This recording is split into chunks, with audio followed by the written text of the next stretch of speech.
We're back. I don't know if I completely disconnected. Can you see me?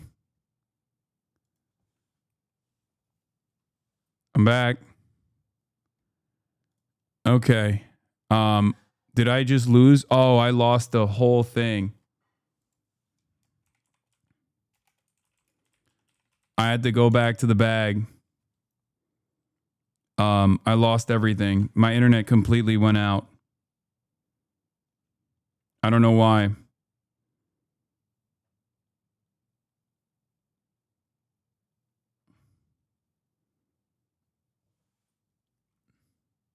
Your ISP straight up hates you? Yeah, it got cooked. I had to disable Ethernet. I couldn't even get it. Anyway, back to the fucking React. They support Iran and its proxy, Hamas or Hezbollah. And interestingly, it actually led to this quick exchange about Zoran Mamdani, right, the Democratic candidate in the New York mayor's race. And this exchange, at least so far, has been one of the biggest things picked up by the mainstream media. I'm just trying to figure it out too, because even in New York City, right? What's Zoran? Yeah. He's an anti-Semitic guy. Yeah. The highest, I think the This is fucking bullshit. highest population of Jews in New York City. How's that even possible? Well, it's possible because a lot of people have been taken in by this nonsense. I mean, what? You want to defund the police? You want to have people go into stores and, rob them and be free? You think that really creates a good society? You want to crush all enterprise? You want to tax people to death?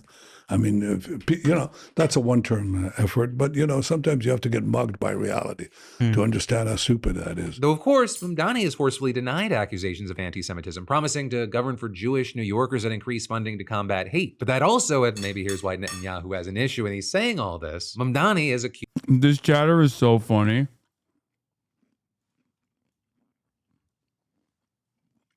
Goddamn. I still can't see you. I can't hear you too. I can't see you or hear you.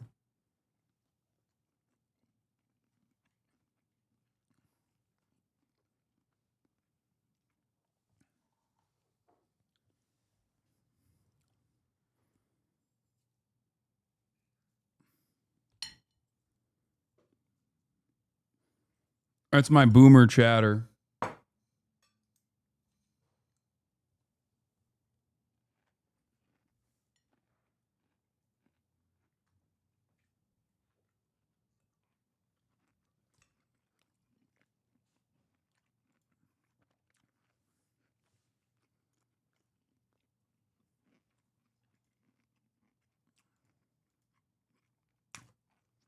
The Israeli government of genocide and said that he would arrest Netanyahu if he ever visited, citing the ICC's arrest warrant. Additionally, Mamdani said he will not defund the police, instead saying he wants to move resources around to make sure that officers are focusing on the most serious crimes. And in fact, he says he plans to keep the current New York Police Department headcount. And then, getting back to Netanyahu, I'll just be honest here. There is just so much more we could unpack in this interview, and it's because shit just went uncontested. And so with the time that we have together, I then want to focus on one of the most interesting aspects of all this, and that has been the response to the interview. Because just starting with their comment section, you had them taking a fucking beating. With their own fans saying you are platforming a war criminal and basically saying that they were being used by Israel. With there just being no shortage of comments like, this was pitched to Netanyahu like this. Don't worry, these guys are idiots. You can use their platform to push whatever propaganda you want and they won't push back on anything. And notably, with all this, they actually responded to the criticism and more on a kick stream yesterday. Someone said having Netanyahu on is like having modern day Hitler. No, I saw that. Which is, honestly, guys, I'll be honest. I'm here to. That's a good point. We're here to learn, to be honest, guys. And while they're interacting with the chat, they also had like a whole cast of characters coming in to talk to them and criticize them. In there, you had people saying that Netanyahu was just using them for public relations, saying this was an obvious attempt to get young conservative frat guys, the kind of guys in the masculine manosphere type streaming space in the pocket of Israel. They're saying it comes across like they're doing image rehabilitation for him. And numerous people saying that he was interested and picked them because unlike a hard interview with a journalist, they're not going to push back. Right? Arguably, the biggest or maybe only pushback really that was there was when they were talking about McDonald's versus Burger King. There was also this weird, disturbing moment that happened when other commentator Hasan Piker went on, because a big defense that the NELKBOYS had for themselves is, we try to just get a big name on and be neutral. And then with that in mind, we had this interaction play out. What about Adolf Hitler?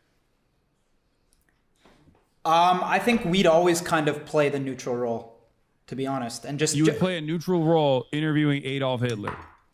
I don't think that's the case. And then later regarding the platforming of, I guess, an Adolf Hitler type or people being described as neo-Nazis, we saw this. The reason why I would still choose not to platform neo-Nazis and things of that nature, regardless of how equipped I am at talking to them about these issues and being able to push back adequately, is because a lot of these guys are simply looking for any opportunity to get their message to a broader audience. They don't actually care about the truth. They don't actually care about coming across like good or bad. They just want to be heard, because every single time they go in front of a larger audience, they end up winning over some people in the margins to their side. But ultimately, that's where we are right now. And we're gonna have to wait to see what happens next, especially because the NELKBOYS said that they're going to now have someone on, I guess, next week that has the opposite point of view as Netanyahu. And so I'm very interested to see what they think that is, like where that lands between a displaced, starving Palestinian child and like the leader of Hamas, or I don't know. But hey, in the meantime, I'd love to know your thoughts, opinions, and reactions to this whole situation and news. And then you've got more news in just a second. But first, is it even adulthood if you don't have at least one? I don't even know if I want to know what they think is the exact opposite of Netanyahu.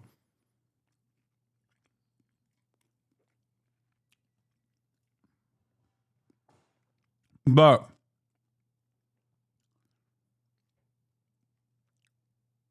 here is Mahmoud Khalil, a political prisoner of this administration, one of the first major instances where the administration directly took action against an American with a green card for the crime of a First Amendment violation, like the crime of exercising their freedom of speech and hurting the feelings of the state of Israel. Anyway, since then, as you guys know, I interviewed him, and he's been on CNN.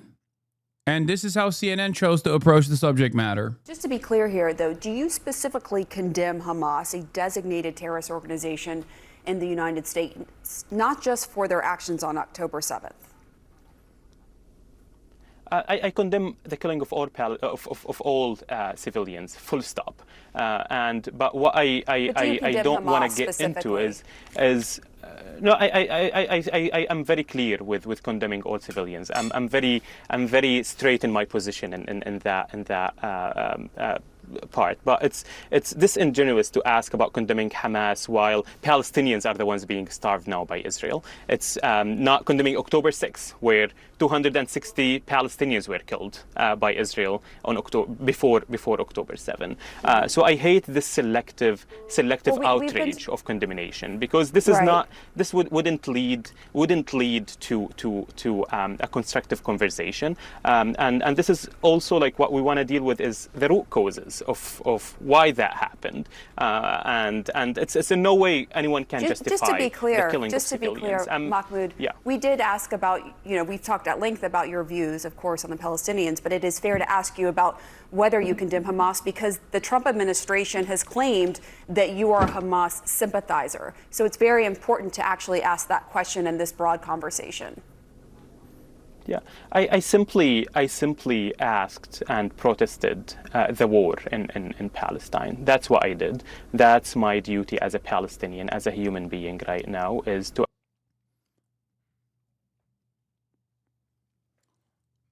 What do you do? I mean, this is literally her trying to set him up to, I guess, what? Get deported? Get arrested by Trump again? Set up a separate fucking legal case? Like, what are we doing here?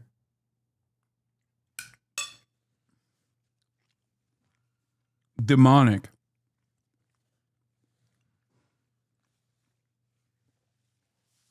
Pure evil. Pure evil. Do you condemn Hamas on July 22nd, 2025, after this dude spent 104 days in fucking prison? What a fucking ridiculous thing.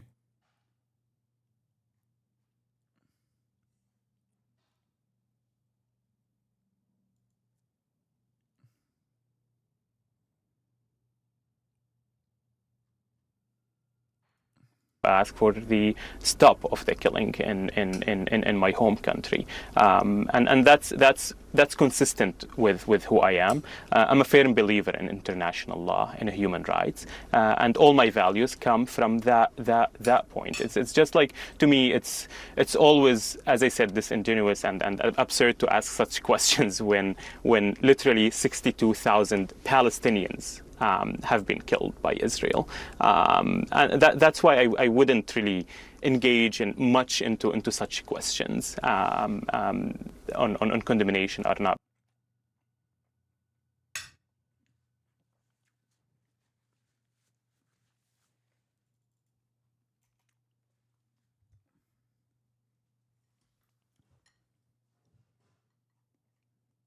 It's insane.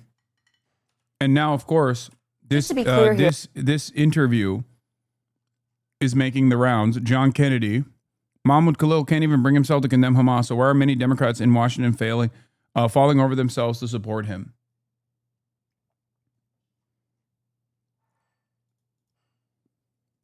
And the Department of Homeland Security's own account also made good use of this moment, doubling down. Wait, what the fuck? Hello? What the fuck is going on? Did I lose internet again?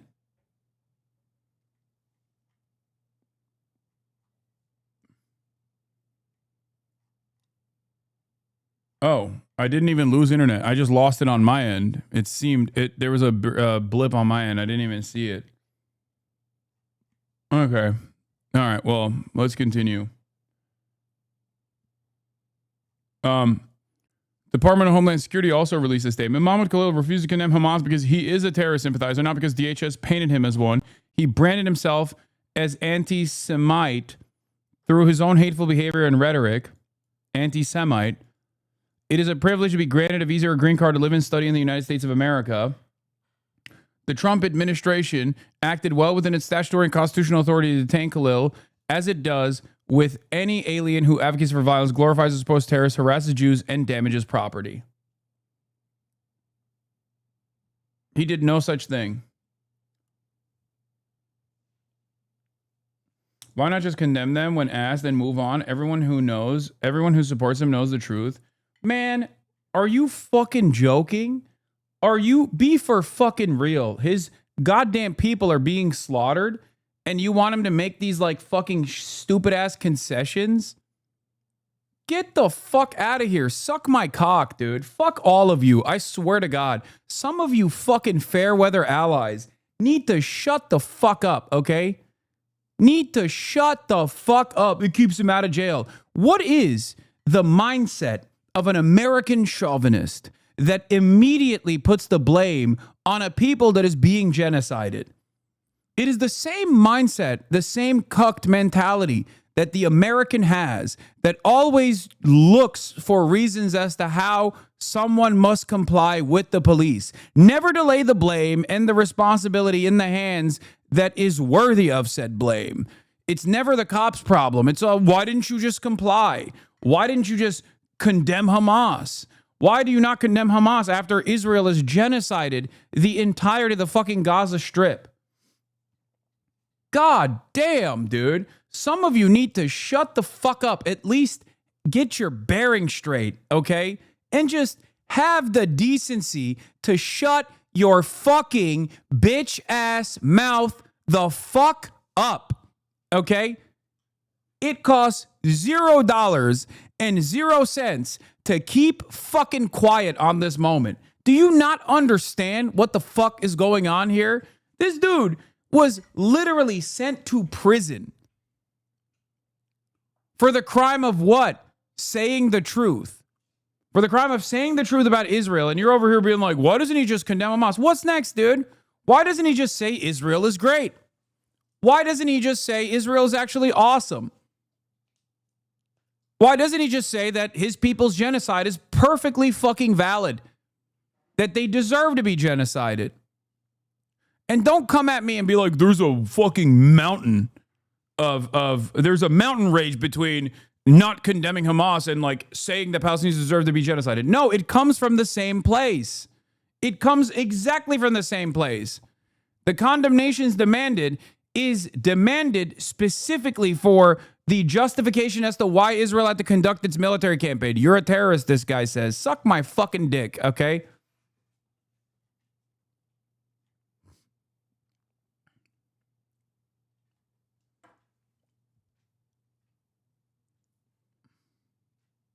Where are you going? That's crazy. She quietly thought she could leave. Never give an inch to these fucking losers, especially at this point, okay? You would have paid the piper close to October 7. You had to do it, okay? If you wanted any opportunity to like actually have a fucking conversation about something productive about what Israel was doing, you had to fucking do some version of this. That's 2 years ago, okay? It's been 2 fucking years of endless, unlimited ethnic cleansing. Israel is starving Palestinian children every single day. Children are dying of malnourishment. And you're over here being like, well, why can't he just condemn Hamas and like move on? Get the fuck out of here, dude.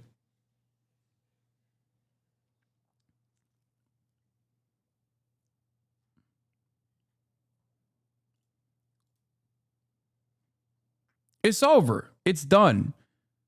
It is a far greater fucking crime to even demand someone like Mahmoud Khalil condemn Hamas at this fucking point than whether or not he sits there and says he loves Hamas or hates Hamas. It doesn't fucking matter.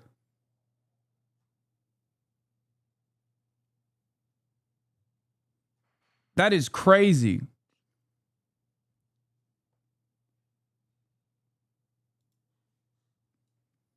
K-File breaking news. Wait, what? Oh.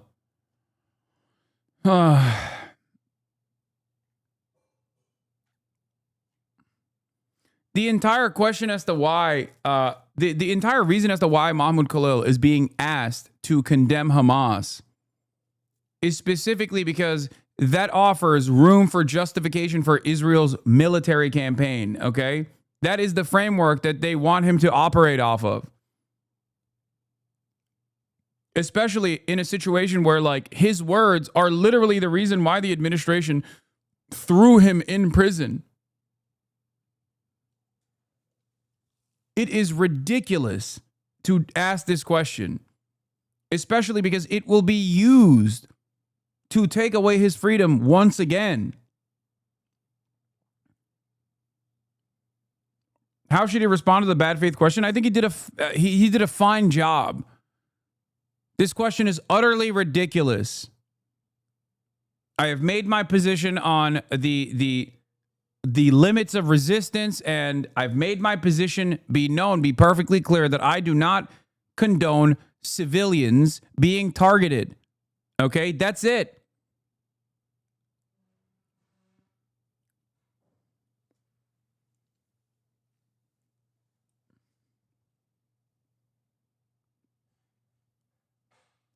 That's it. That's ridiculous.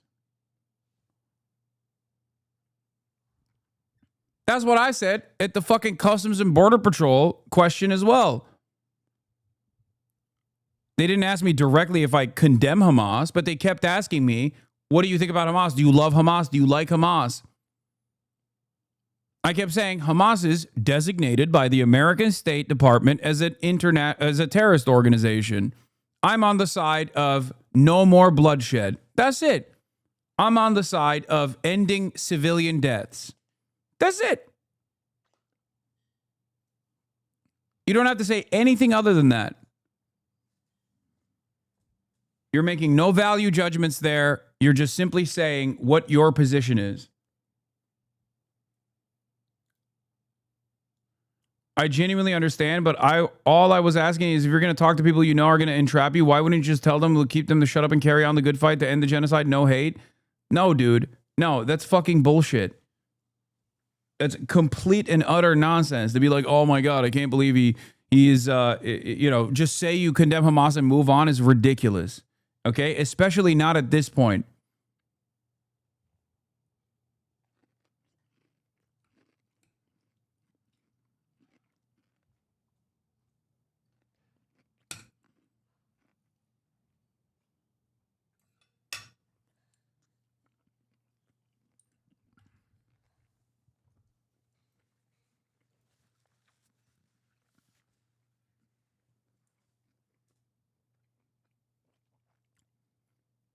He's never said anything that's even remotely pro-Hamas, and they put him in jail anyway, chatter.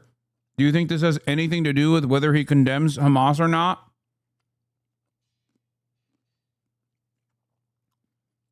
Fuck that. It is monstrous to ask this question this far in.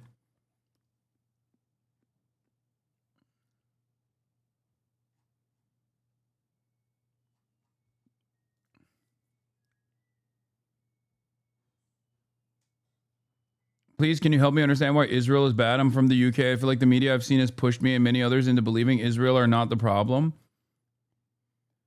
I don't know, man. They're doing a mass starvation campaign right now. 4 children just died yesterday of famine.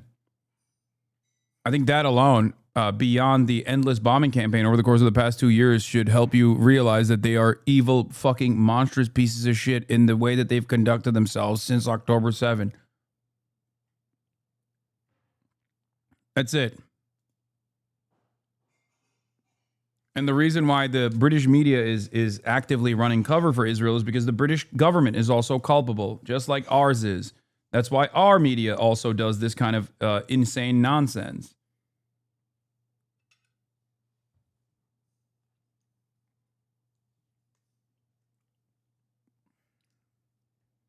It's 2 years of endless bloodshed, man. What are we doing? And it started far before October 7, of course.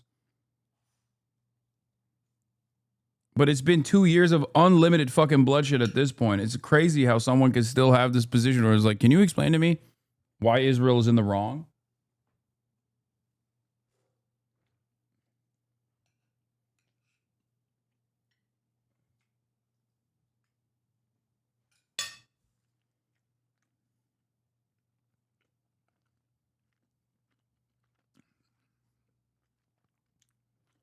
Anyway.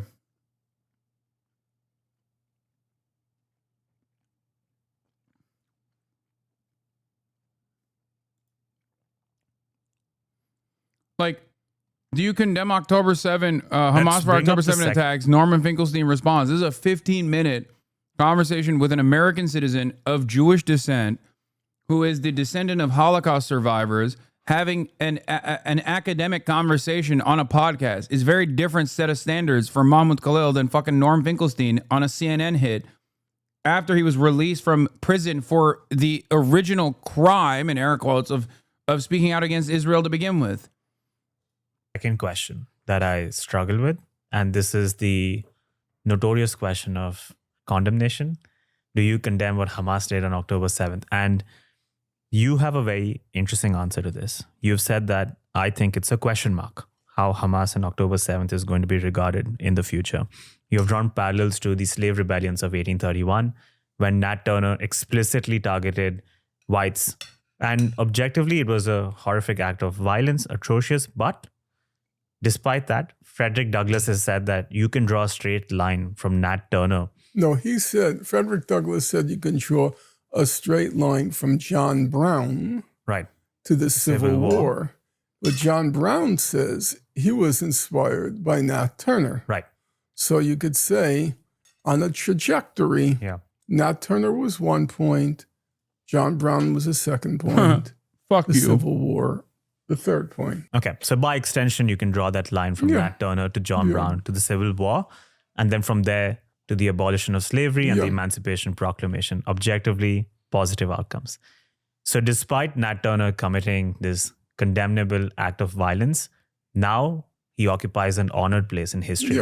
And you say, in light of that, it's a question mark. What place Hamas on October 7th is going to occupy in history.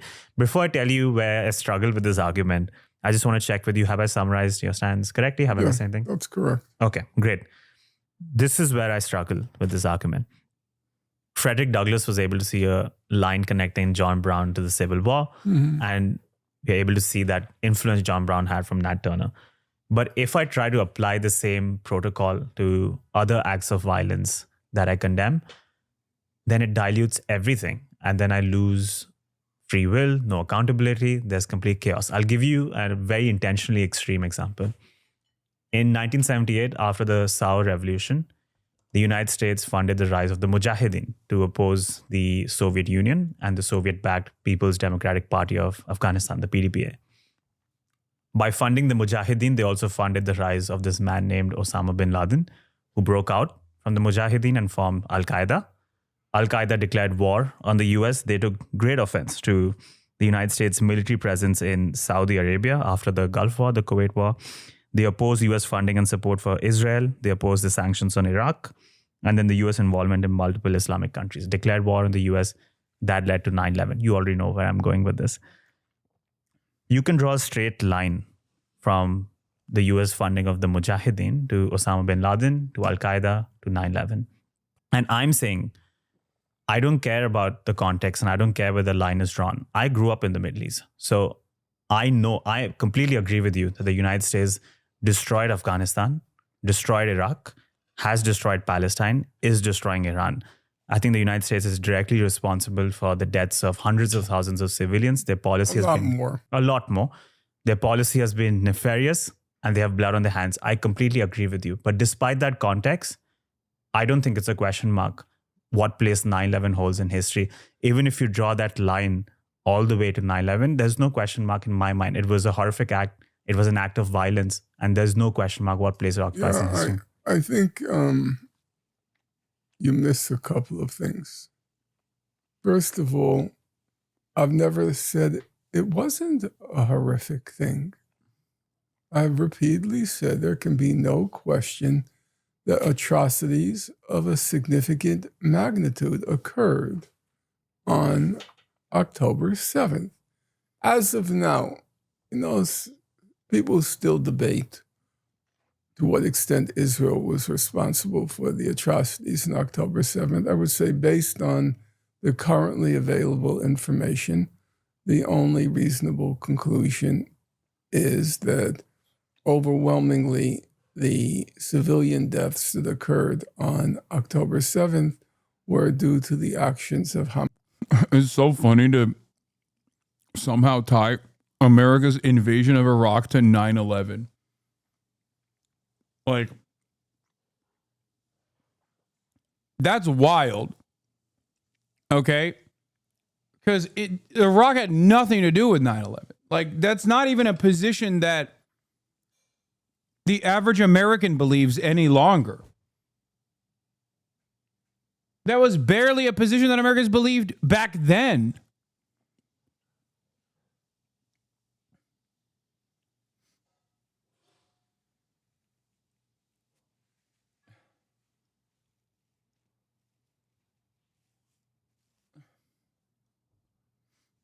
Of Gaza militants. However, as I said, number one, I recognize those were atrocities and they can't be characterized as anything but.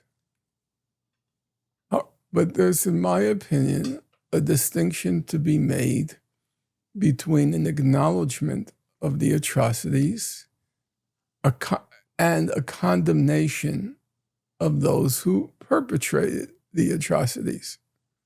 So let me try to concretize that. We have the case of Nat Turner. He's born a slave. And it happens he's a very smart guy. It is. Everybody said about Nat Turner, white and black.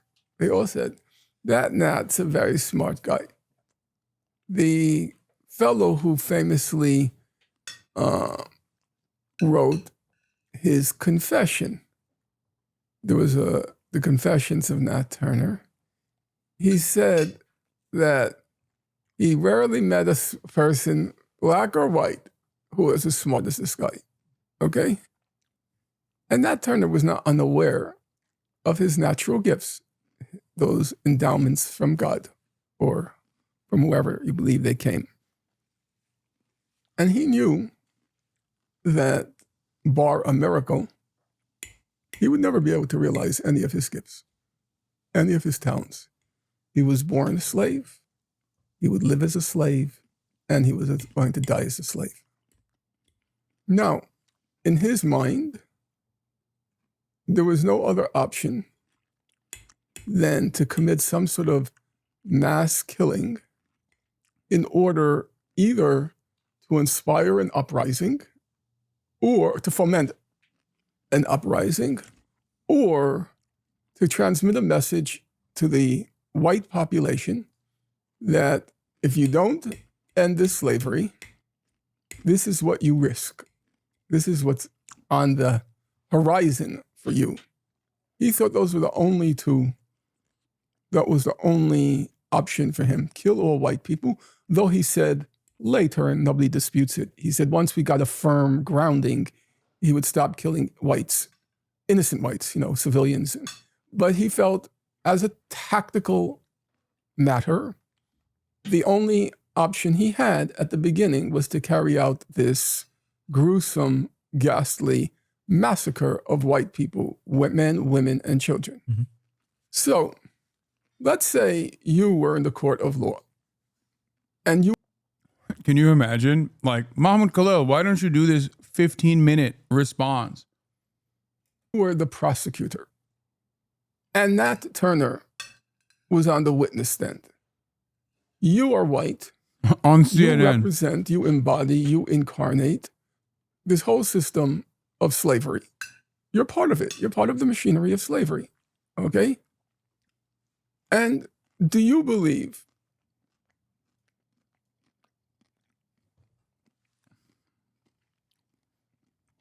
so ultimately, what is the end goal for both sides? What is it they both want or one wants, etc.? And with the high chance of sounding like an asshole, why should I care? I'm going to be honest with you, chatter.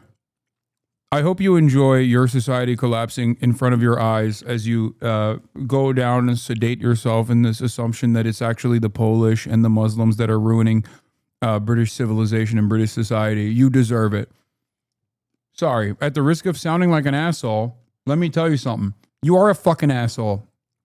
You're a goddamn peasant, okay? You have peasant mindset. You don't understand that your tax dollars are funding the death and destruction of children overseas, and that alone is not enough for you to go, yeah, mate, I don't think it's a good idea to do that. Maybe we should fix the fucking trains so that they run on time.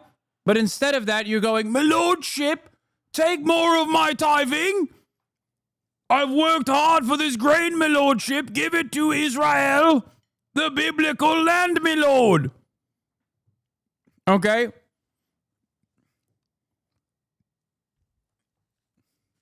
I don't believe that. What do you mean? Why should anybody care about this? It's like saying, why should anybody care about the fucking Nazis doing the Holocaust, dude? What are you talking about? Why are you so comfortable showcasing your lack of humanity? That's number one. Number two, there is already a selfish argument against Israel here as well. Why the fuck do you think it's appropriate for a goddamn foreign state that's propped up by your stupid inbred fucking island originally, and now my inbred fucking country now that is endlessly destabilizing this fucking region, drawing a shit ton of enmity, and also creating a fucking refugee crisis on a daily fucking basis? Are you stupid? They're getting unlimited support, and on top of that, they're laughing at you, and on top of that, they get to control what you can and can't say in fucking England. They're locking up people, your goddamn grandparents, for fucking 14 years in prison because they dared say Palestine Action, the only fucking group that is engaging in direct action against Israel's genocide, is actually a terrorist group like it's fucking ISIS or something. Now you got 83-year-old grandmothers going to fucking jail for saying that the Palestine Action is actually right and correct. Why this specifically, though? Not like child labor in China or child exploitation around other parts in the world? What are you saying? What do you mean child labor in China, you fucking dingus? Use a different example. Oh my God. Oh my fucking God. Why do you think this is an appropriate fucking response? You're like, you know what this feels like to me?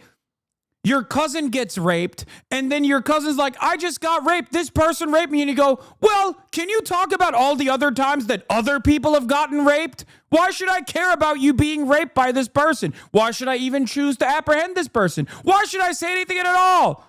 Are you fucking stupid? Sorry, cousin. There are people getting raped every day around the world.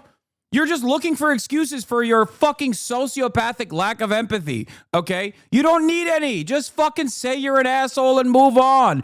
And in the process, you will have your rights removed piece by fucking piece. Go ahead. You'll assume, you'll entertain, you'll assume that like, oh, well, as long as I never speak out against my lordship, I'll be fine. Fuck it. Yes. Very nice. And then they'll just take more and more of your fucking taxable revenue in support of their endless conquest. It seems like a great fucking bargain, okay? After all, there's other issues happening all around the world, so God forbid you focus on this one, okay? Don't do it. You're in the Epstein files. Calm down or you will go bald. Daddy chill. There's child labor everywhere, especially in Hasan's basement. Hasan in the Epstein files. You're in the Epstein files. As what, a fucking victim, dumbass? This doesn't even make like sense from a timeline. The fuck do you mean?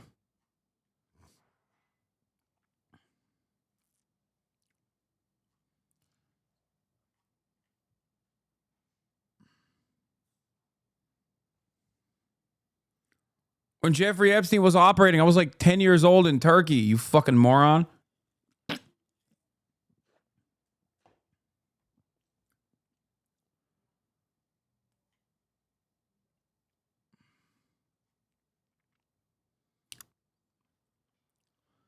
To the extent that people writ large are only capable of caring about one particular issue at a time, something that's not true except as a matter of projection from those whom that actually applies. Children being bombed is technically a more pressing matter than child labor, but I'm meeting the chatter on a completely fucked ideological field, so it doesn't really matter. No, that person is just simply looking desperately for an excuse to not have any sort of like serious, like that person is just trying to save themselves, or rather, have someone basically fucking say, oh no, you're actually a good guy. You're totally fine.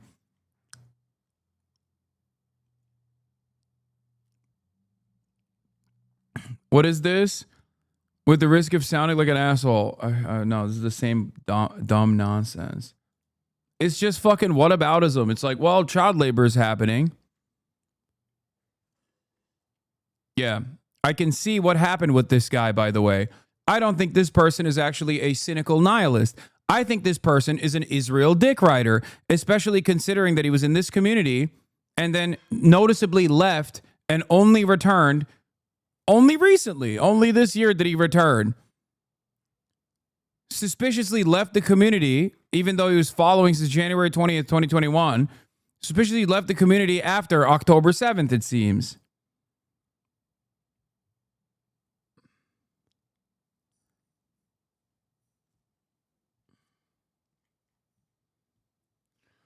How about playing the video, dumb fuck? Okay. Here you go.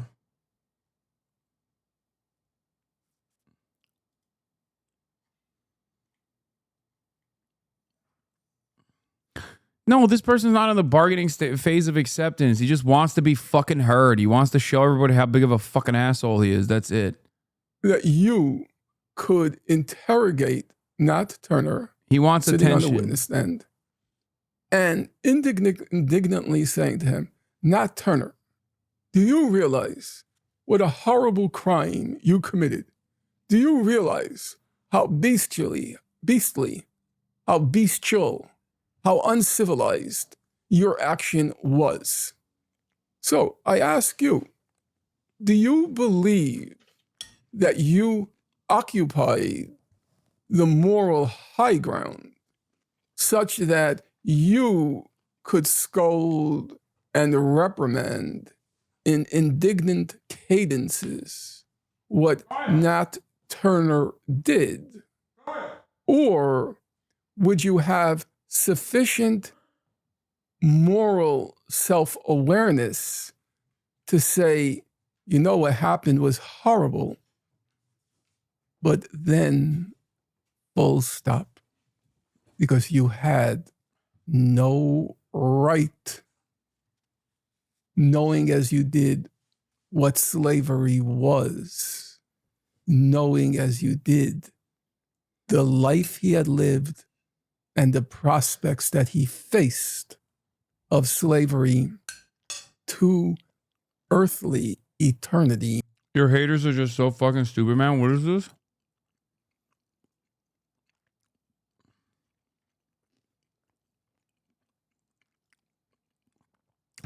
You should be required to submit a video of you doing. Hasan says you can't have an opinion on his opinions unless you clear a certain bench. If you can't clear 225 at least, a decent 6 or 7, you should not be able to have any opinions on what I say.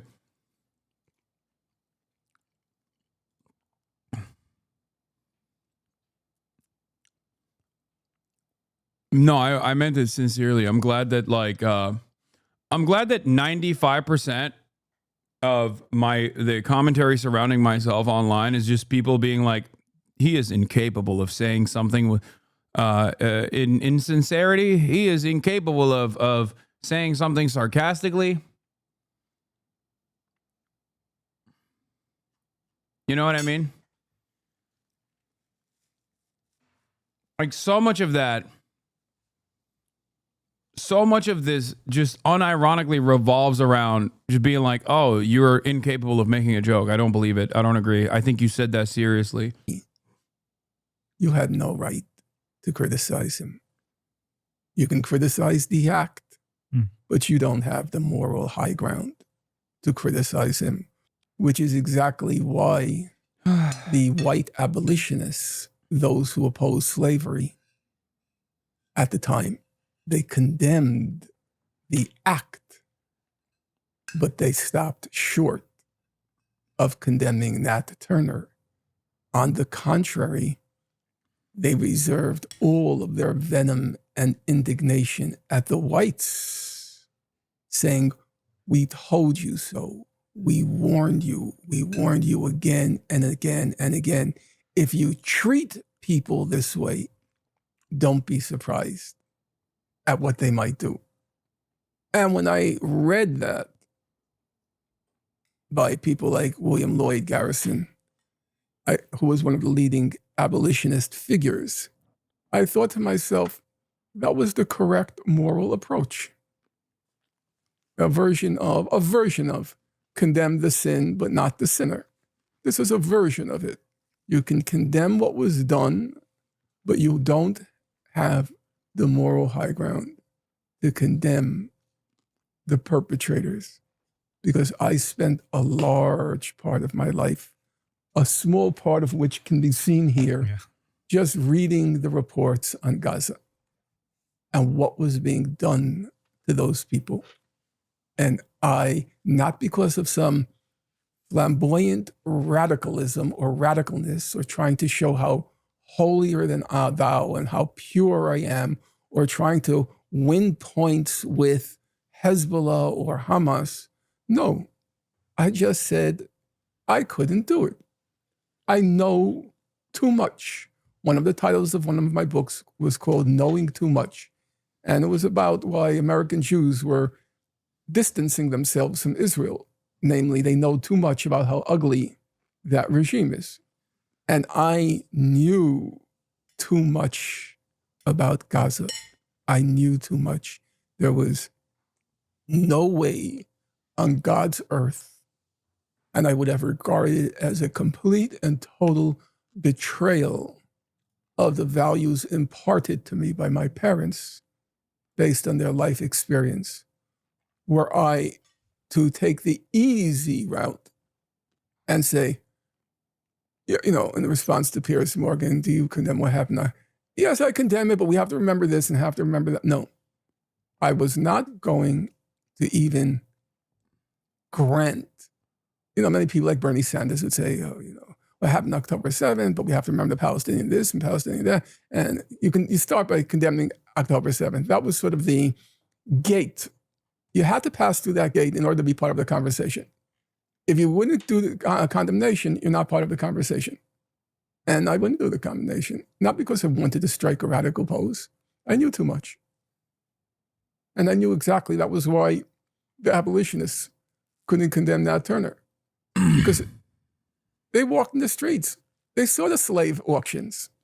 They saw the humiliation, the degradation, the destruction of the lives of a whole people was right before their eyes. Yeah, what do you expect? What do you expect people to do when you push them to this fucking corner? When you push them to react this way, and then you turn around and expect condemnations. It's ridiculous. This is what I said on October 8th. I was right then, and I'm right now.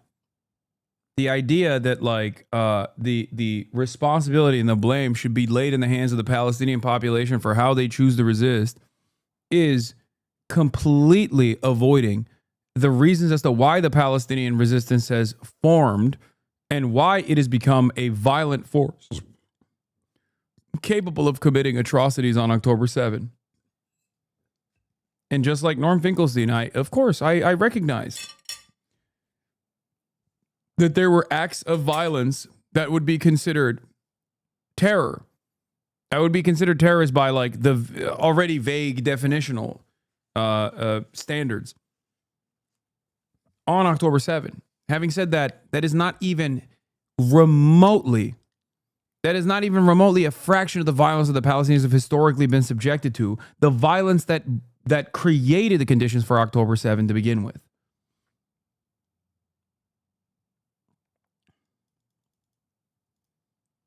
Dude, shut up. Oh my God. Mods, ban this fucking loser. Jesus Christ. Oh my God, dude. Oh, fuck. Me. Oh my God. He's like, oh, you're making it so hard for me. I want to understand where you're coming from, but you're making it so hard. It's like, dude, there's 30,000 motherfuckers in here, bro. God damn. You think it's just me and you in this conversation? At least like know your plays. At least like keep quiet if you don't know the details. Jesus Christ, dude. Holy fucking shit. Shut the fuck up. Oh, you're making it hard for me to understand where you're coming from because I keep saying how selfish I am after fucking hundreds of thousands of fucking Palestinians have been ruthlessly slaughtered in broad daylight after a 2-year genocide campaign. And I'm still going, oh, I don't know. Can you please educate me? Coming in here as though you're like genuinely, sincerely, charitably trying to fucking understand the situation. And then simultaneously being like, well, why should I care? Okay, well, don't. Fucking, I hope a similar fate that you think is not important befalls upon you and your family and your 7 generations. Okay? Maybe then you'll care. The difference with me was, you see, seemingly because it's not that significant. No one should care about this, right? And maybe people won't care about you either. Gaza was sealed off. How many people had a clue what was going on in Gaza? They just knew this place, Gaza. They didn't even know. Actually, most people didn't even have a clue that you weren't allowed to leave. Most people thought, why don't they just go somewhere else? Well, guess what? They couldn't. I knew too much. There was no way. I never for a moment hesitated about condemning them. My problem was very simple. I didn't know how to think it through. I knew I wouldn't condemn them, but I didn't know how to think through the argument. And I went through, I would say, a good week or more of real anguish and agony over, it's not just your feeling. How do I pose the real question? What are you an advocate for that you've never been a victim of? Everything. Literally, I'm a fucking straight, attractive white man in the United States of America. Virtually everything I advocate for does not impact me at all. That's unironically part of the reason why half of the animosity is directed towards me on the internet. They're like, oh, he must be a fucking grifter because why does he care about anyone but himself? That is literally half of the fucking argument from some of these epic dinguses. Yeah, and Rich too, on top of that. They literally can't comprehend it where they're like, dude, why do you give a fuck? Why do you give a fuck about this? Be like me. Don't give a fuck about this. Be selfish. Why the fuck are you caring? Why do you care? Stop caring. You're going to urge me to care if you keep caring so hard.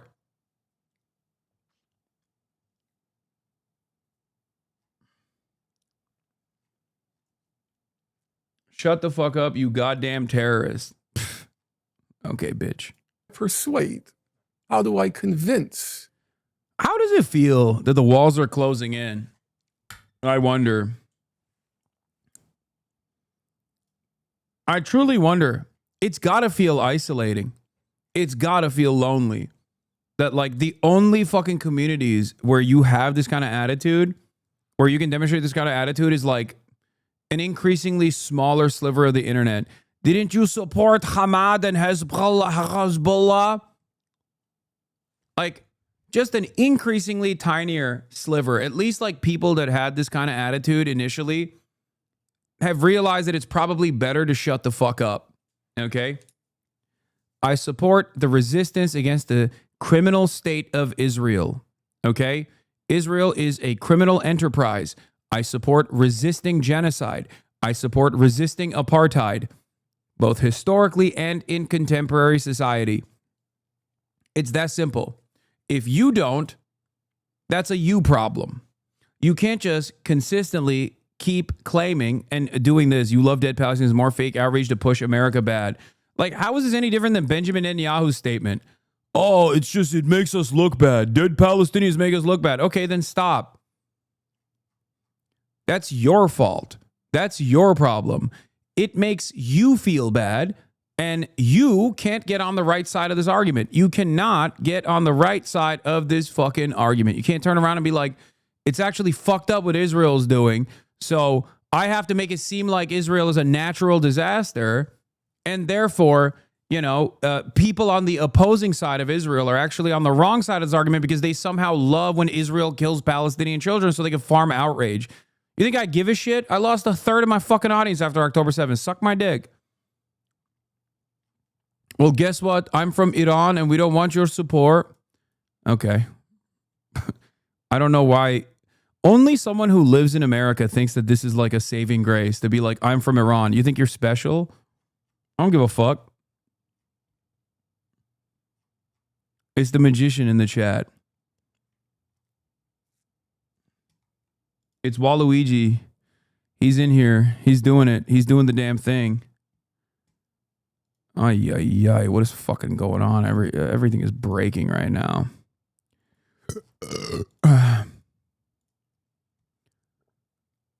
Okay, we fixed it. Hold on. Hold on.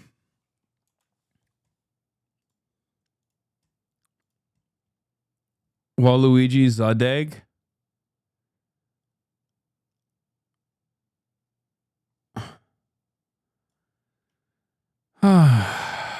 Jesus. I'm also from Iran and I disagree with that chatter. There you go. Equilibrium. Equilibrium, baby. What now, Iranian chatter? Your lack of support has been eliminated.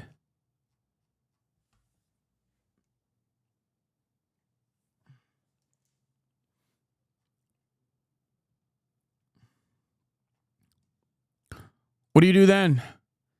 I see your personal anecdote and I increase it with multiple personal anecdotes. Interlocutors destroyed in the marketplace of ideas.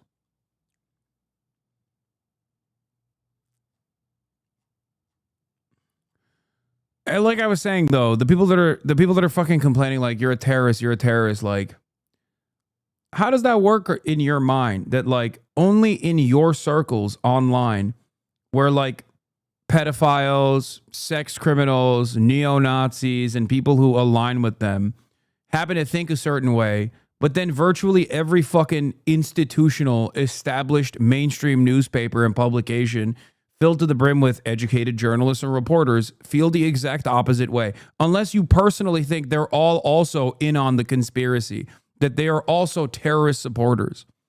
Or perhaps you're just fucking wrong. You know? You might be. It's actually quite liberating to sometimes catch yourself in a lie and to recognize that it was wrong and to, you know, really reconsider the way you've seen something. If you just keep assuming the State Department position over and over and over again and just going, oh, dude, you're a terrorist, you're a terrorist, you're a real danger to American society, you're a terrorist, over and over again, like you can keep repeating that, but it's not going to make it more true. I think I have charity and I believe that you can actually make up your own conclusion. I think you can change your mind. I think you're all capable of doing that. You know? At a certain point, you got to stop and maybe go, man, we kept calling this motherfucker a terrorist. He's never been banned. Is it because there's like a global conspiracy to fucking uplift this person? And some people do actually take that leap instead. And they go into like QAnon. But for one guy, me, they go into like QAnon style conspiracies at this point where they're like, Hasan is blackmail on the CEO of Twitch. Hasan is blackmail on Jeff Bezos. Hasan is blackmail on every fucking media outlet. Turns into Q Hasan.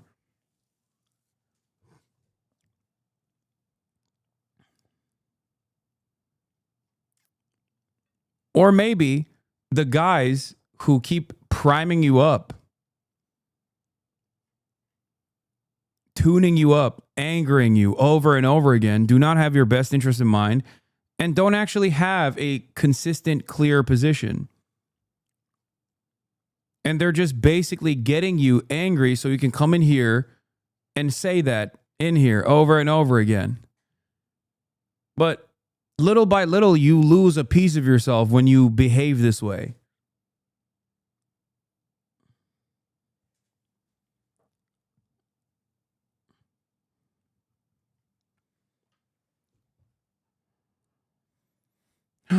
Why are we engaging with these freaks? Because for as many freaks who are speaking out in the chat like that, there are probably 10, if not 100, who aren't speaking out, who might actually fucking learn the appropriate lesson from this. I'm not going to discount that.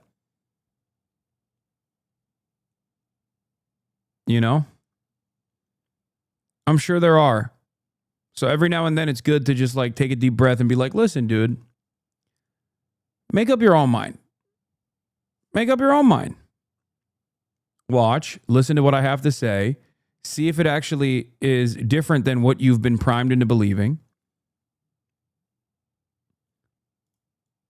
There are obviously people like this who unapologetically will come in here like, I don't think this guy's going to be saved. Dan Saltman has exposed the CEO of Twitch to be an anti-Semite. Okay, buddy. You have had interviewed a Houthi and engage in rape apologia. Speaking of rape apologia, using Dan Saltman as a fucking reliable narrator here while simultaneously saying I engage in rape apologia is so funny because Dan Saltman literally blackmailed members of Sex Destiny's community as a 60-year-old man into shutting the fuck up about Destiny's sex crimes. So that's your community. I don't think he's an honest actor here.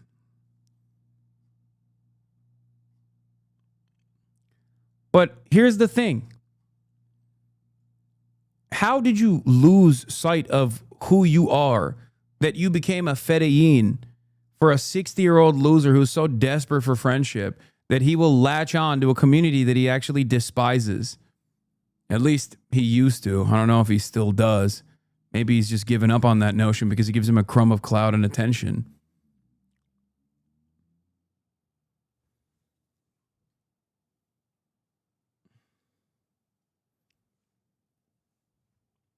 You know?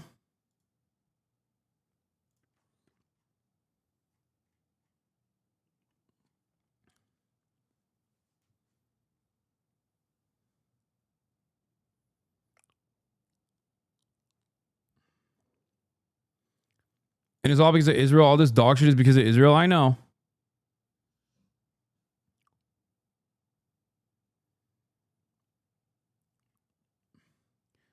I've yet to see a fucking hater of mine come from a community that's like reliable and reasonable. You know what I mean? It's just people who are incredibly sad, who unironically push themselves further and further into the depths of depravity for no reason. Like literally no reason whatsoever. You're just kind of doing this to yourself and you're harming your own mental state by consistently engaging with these communities. It makes you lose sight of like all of the failures in your own life, and it gives you a sense of purpose and a sense of community. And I totally understand that. But you could use all of that energy and put it into more productive things instead of engaging in the act of self-harm. You could literally do something that improves your immediate circumstances, improves your life. Straight up. It would make you an infinitely happier person, because there's going to come a time where you're going to be past the point of no return and look back at your life and be like, this is what I did. This is what I wasted my time doing, spending every single fucking day following someone who I despise, fighting a battle for an internet daddy that doesn't know who I am, that will maybe barely give me a fucking fraction of recognition instead of like fixing my life.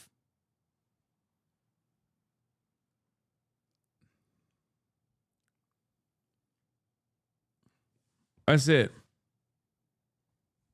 Like, I spend every waking moment online. I like what I do. I think there's a good purpose for it. I love this community. Okay?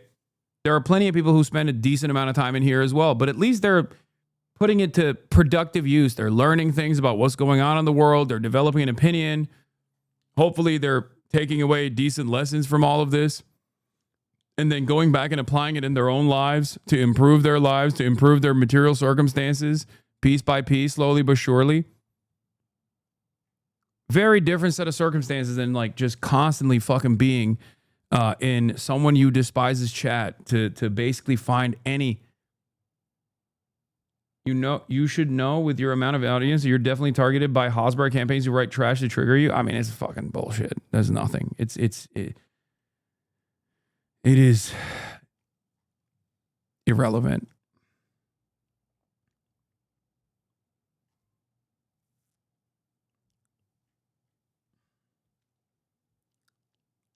If you're going to hate watch someone who matters. That's the other thing. Because I only matter as much as you believe I matter. Like, the easiest solution to not being angered by me is to just turn it off. You know what I mean? And to watch like TikTok videos or something. To watch someone who you actually appreciate.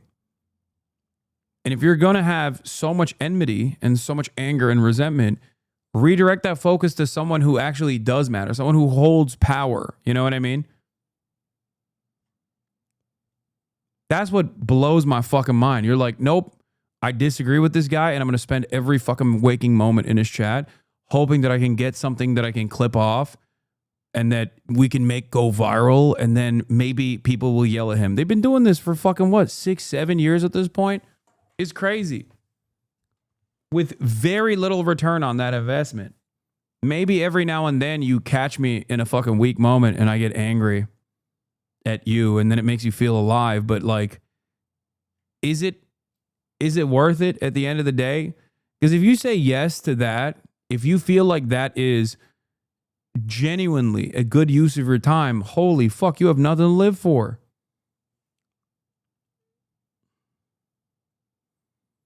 They hate you so much during your vacation, they find and push clips around, never stop, unfortunately. I know, but it doesn't even work. That's what I mean.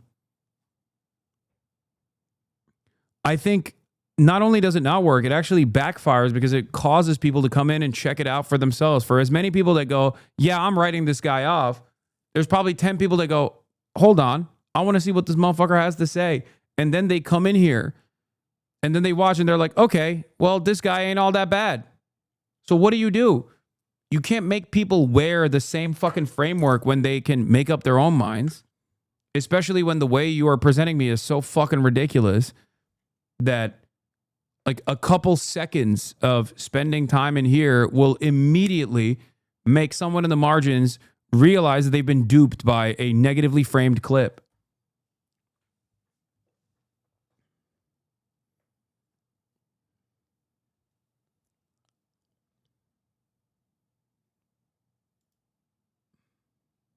What is this?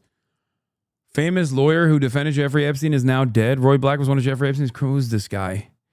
Roy Black was one of Jeffrey Epstein's criminal defense attorneys when he was charged with federal sex trafficking. Charged Palm Beach County Attorney State Attorney Barry Krischer allowed the notorious sex trafficker to plead to misdemeanor charges. Black was critical in the negotiation of the infamous non-prosecution agreement. I don't know about that. I don't know about what this is. He was old as fuck, I suspect.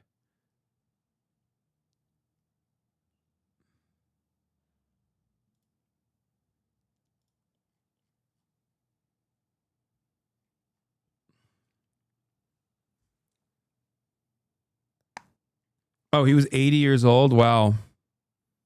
What an untimely demise. Tonight, the breaking news, a CNN exclusive tonight out front. K-File has unearthed photos of Jeffrey Epstein that we've never seen, and they shed new light on his relationship with President Trump. The revelations come as Trump is under fire from his own base for his Justice Department's handling of the so-called Epstein files. Trump has tried, of course, to distance himself from Epstein every which way. But one of the photos that K-File found confirms that Epstein actually attended Donald Trump's wedding to Marla Maples. And this is the proof. Again, this has never been published before. So this is a new image. You haven't seen it out there on X or anything like that. This is... That's crazy. Epstein and Ghislaine were all up and down both the Clinton weddings and the fucking Trump wedding. That's crazy.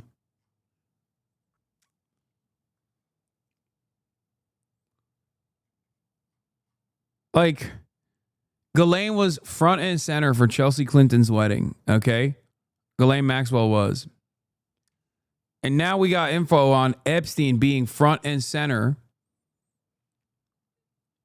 at Trump's wedding. God damn, dude. These guys were everywhere. The proof that Epstein attended Trump's wedding at the Plaza Hotel in New York. And in the photo, what you see is Epstein entering the Plaza Hotel. The wedding date of this is December 20th, 1993, in the center of their friendship, which of course continued. And for comparison, we'll show you on the right a photo of Trump and Marla Maples at the same location under the entryway arch. Andrew Kaczynski of K-File is here with the new images of Trump and Epstein. And Andrew, I shared one of them there, but, so let's start with the one at Trump's wedding. I mean, this is a significant development. Well, yeah, it is. Trump's wedding to Marla Maples in 1993 was dubbed the wedding of the century. Friend of the show, K-File, he did it again.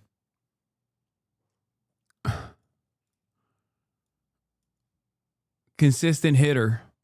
By the media at the time. And although we know that Trump and Epstein were friends during this period, this is really the first time that it's actually been reported that Trump invited Epstein to his wedding. This is, we should note, more than a decade before those first allegations of sex trafficking against Epstein. But as you know, Trump's relationship with Epstein has been under the microscope recently. Now, besides that one photo of Epstein entering the reception at the Plaza Hotel, we can also see him in the background of another picture. That's Howard Stern on the far right, along with Robin Leach from Lifestyles of the Rich and Famous. And Epstein is behind them at the wedding, almost seeming to be photobombing them.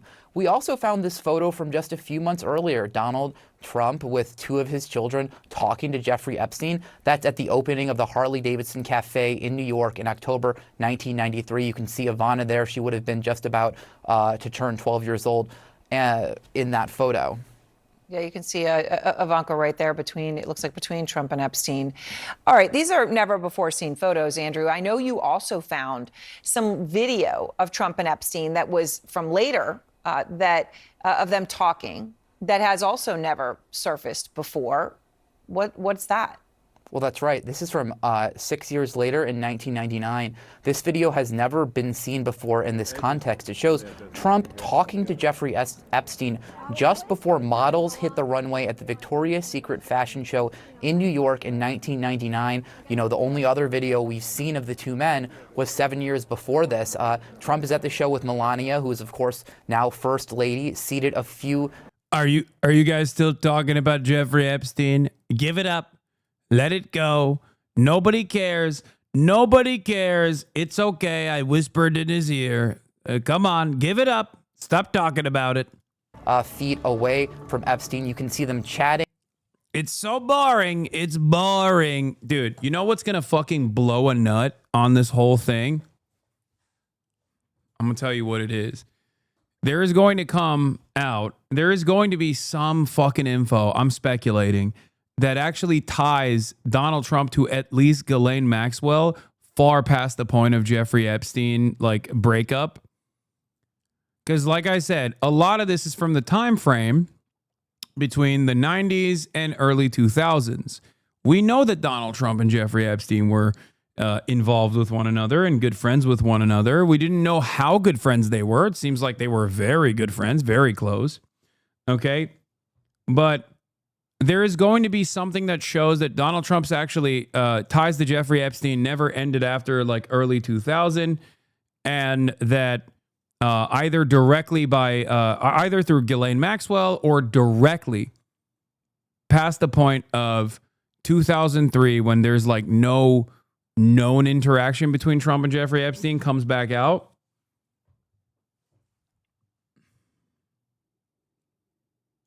That's not true. We do know that they were almost best friends, but there's much proof of this. No, I'm just saying, I can see something that Trump is. It feels to me like Trump is trying to hide something in their involvement.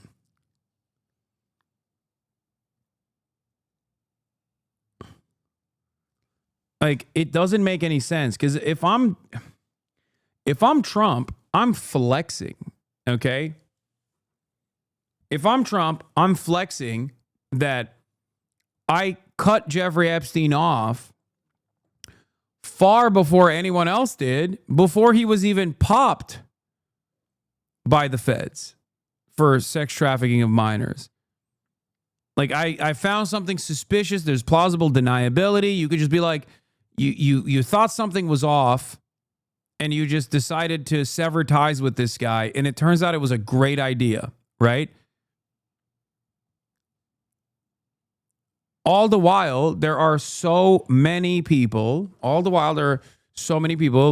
elites, Republican elites that kept up their relationship with Jeffrey Epstein even after he was arrested for sex trafficking minors and served a light but still a prison sentence for sex trafficking minors. Like, people still kept a relationship with him. So the very fact that Trump doesn't talk about how fucking smart he was ahead of time is awfully suspicious, because he loves gloating. He'd be like, Bill Gates, he loves Jeffrey Epstein, not me. I stopped talking to Jeffrey. We were good friends at a time, and it was a mistake. I thought he was weird. I stopped talking to him, and then lo and behold, turns out he was a pedophile. But then Bill Gates, he kept talking to him. He went and he met him after he knew he was a pedophile. Right? Like, isn't that something that Trump would say?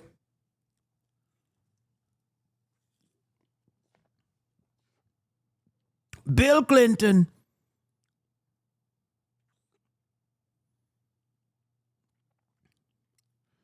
Did MAGA just not know that there were a ton of pictures like this before last month? No, there were a ton of pictures, but this is new. There were like 50 photos of Jeffrey Epstein and Donald Trump side by side in lockstep, arm to arm. But this is still new. Isn't that crazy that there is even more relationship that we did not know about, even though we knew that there was a relationship?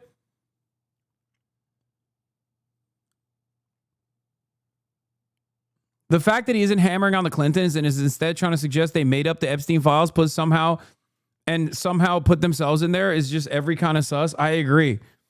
He's been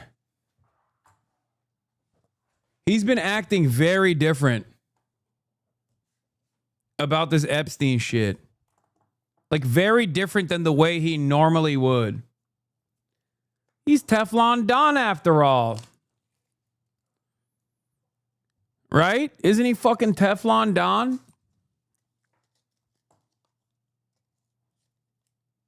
If he just told his base, like, if he did the RFK Jr. thing and just like volunteered this information ahead of time and was like, yeah, he was a bad guy, real bad guy, didn't know how bad of a guy he was, but I felt like something was off and that's why I stopped being friends with him. And then it came out he was a real bad guy. But all these liberal Democrats, they all kept being his friend. They kept inviting him to weddings. I never invited him to a wedding after my last wedding. You know, that kind of shit.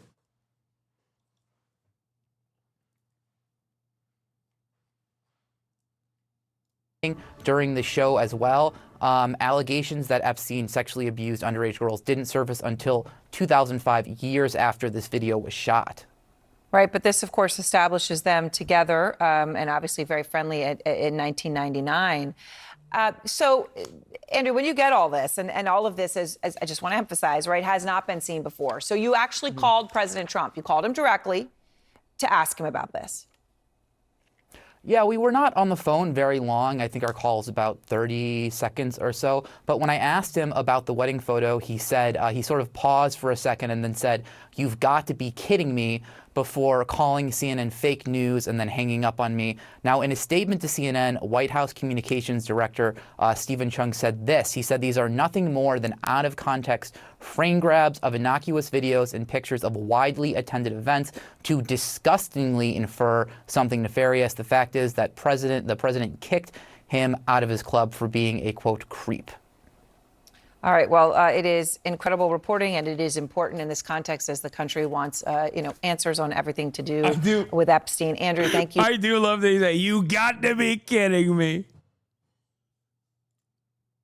I do love that. Burnett, the White House response to us, they said the president was never in Epstein's office. Is that true? Mark Epstein, he was there. Oh, Mark Epstein is back leaking. Think of this, something that the White House told us yesterday. We talked to a woman who This is Jeffrey Epstein's brother, Mark Epstein. Brother of sexual assault. And she also talked about an encounter with Trump at your brother's office. This was in 1995. She found it disturbing. She said she told the FBI twice to look into people around your brother, including Trump. But she talked about this incident that she said happened in his office. And the White House, their response to us, Mark, they were categorical. They said, quote, "The president was never in Epstein's office." Trump just called Tulsi hot. That's amazing. Dude, I think he literally thought that, like, if he just said, like, Barack Obama is a black man who did not want me to be president and he cheated, that, like, his base would be like, oh, yeah, that's right. Barack Obama is black. That's right. He's a Muslim African president. He's fake president. He did come after our big, beautiful boy. And then they would just like forget about the Epstein stuff and it's just not going away. It's got to be sad because Teflon Donnie has always been able to whip up his base.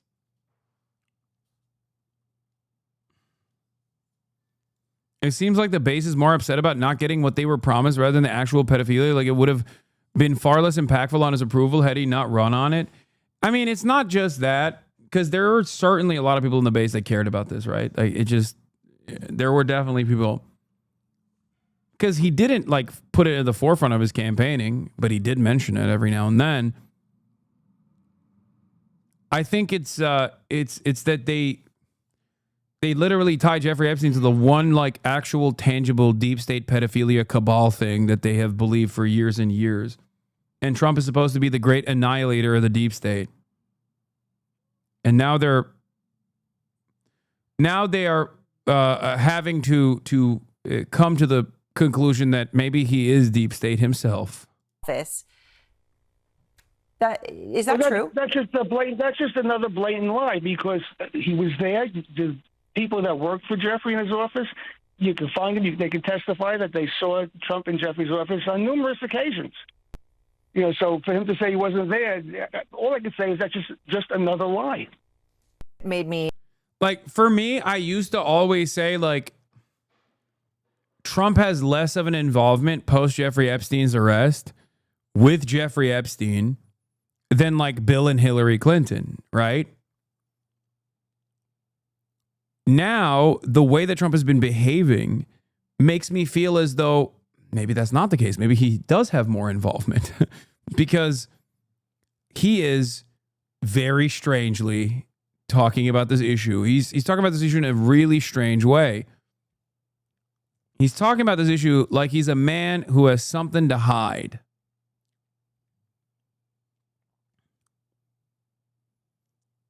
Now that they're also going after the Ghislaine Maxwell stuff and like maybe even angling like a leniency, commuting her sentence or something like that, it just like, what do you get in return for that?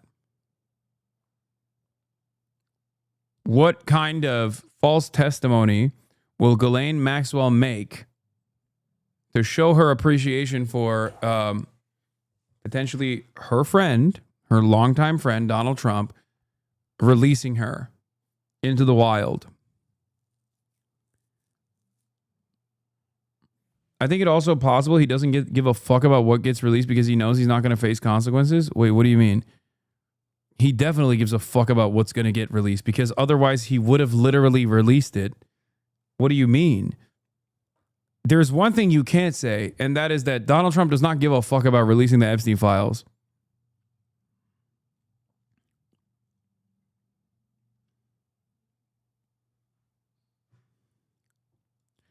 More info is going to come out. I think Trump is trying not to step in it by not really saying much. Wall Street Journal is going to drop more for sure. I bet people are going to start snitching once the first shoe drops.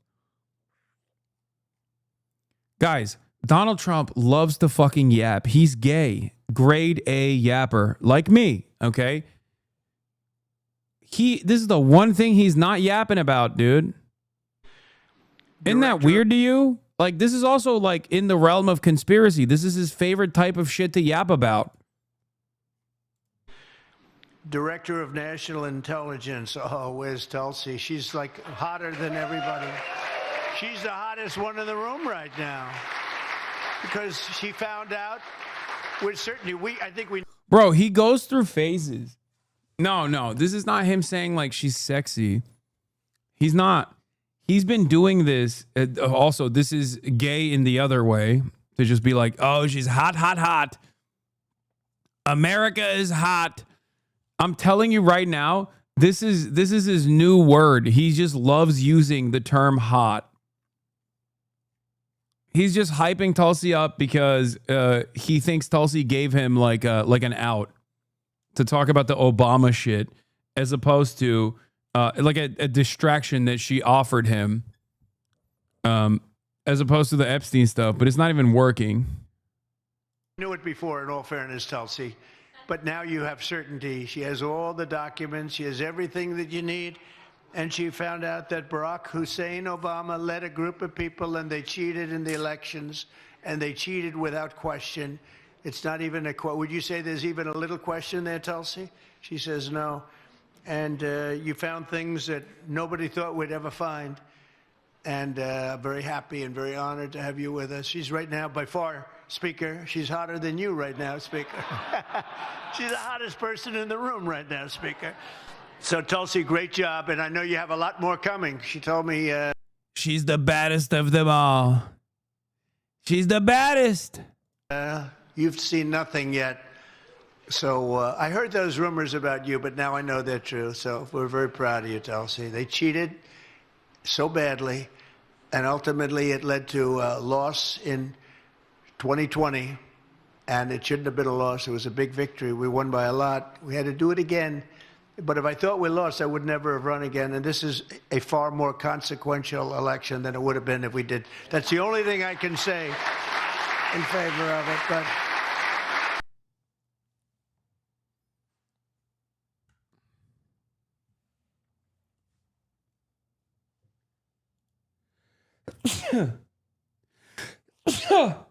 oh, it's that easy to get hundreds of millions of dollars for a failed media business. Oh, this is the other side of the story.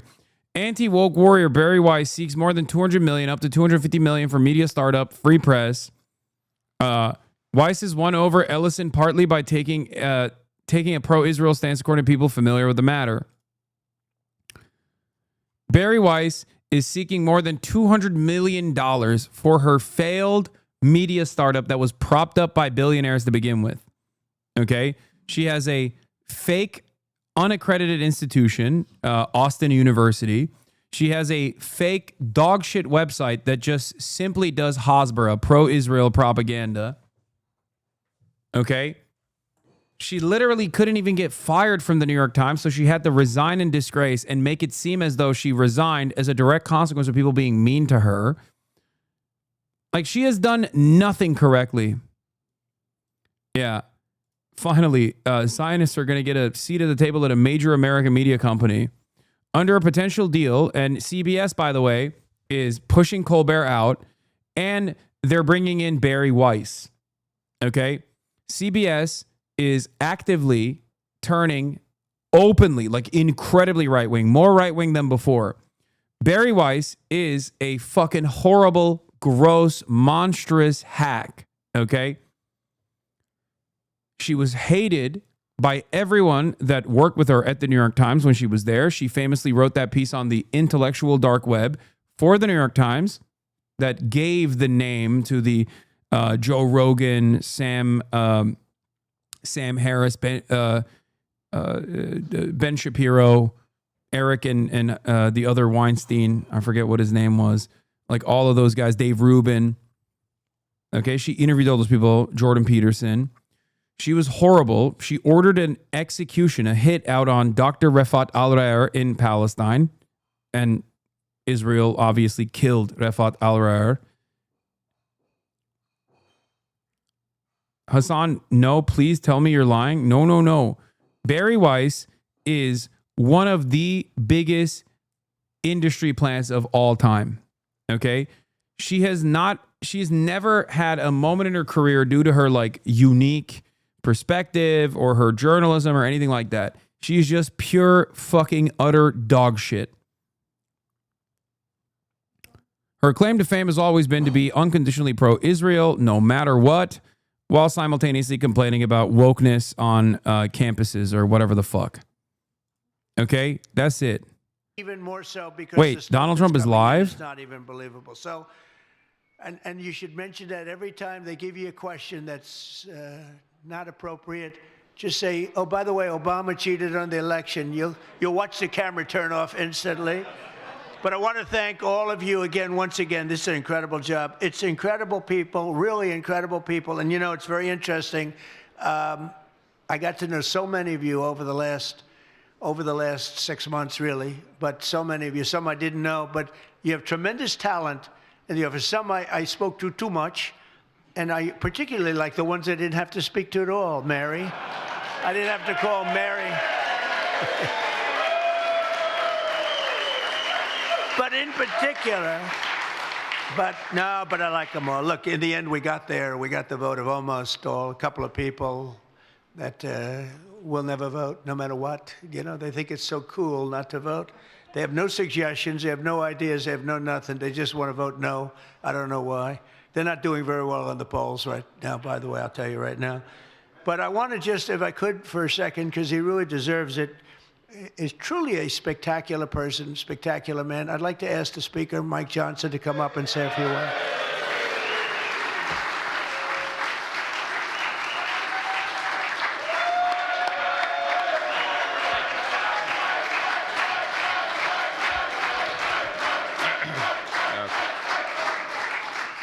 Mr. President, I'm not going to speak long. These guys hear me talk all the time, okay? God, these guys are such fucking losers. I just want to say that we have been making history together, and we're making history because you are the visionary, bold, strong leader that America needed. The American people recognize that. They gave us a mandate, and we're delivering on it. The exciting thing about the big, beautiful bill is America First is no longer just an agenda. It is now the law of the land, my friends.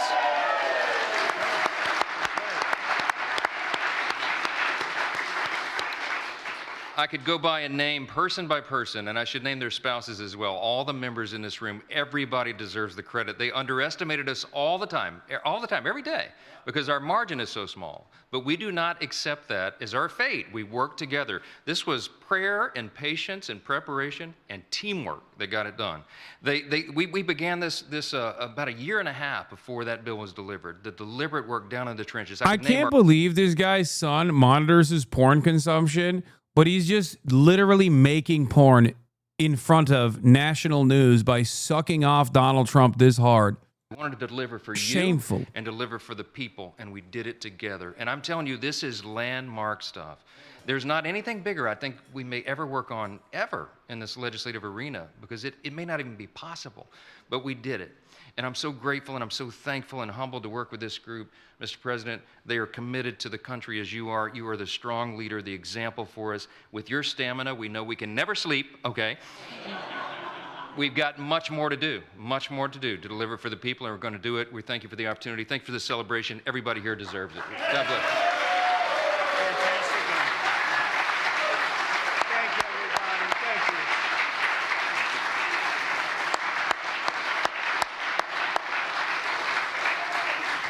Thank you, everybody.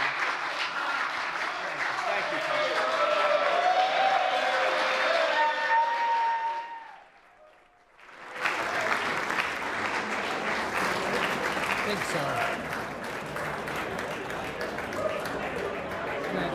Thanks, one thing, there's a Honda Accord license plate.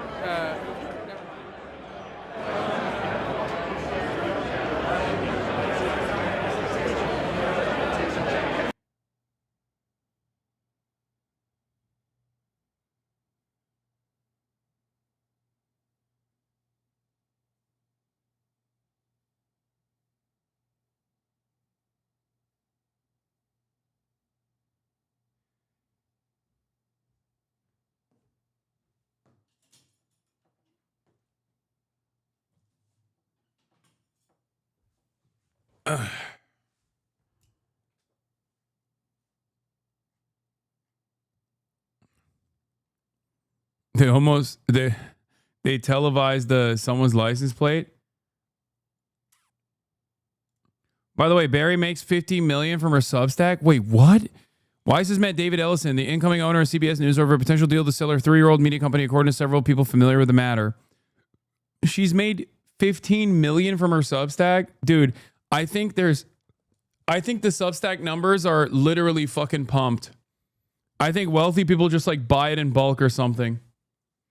There is no fucking way that Barry Weiss has that many readers.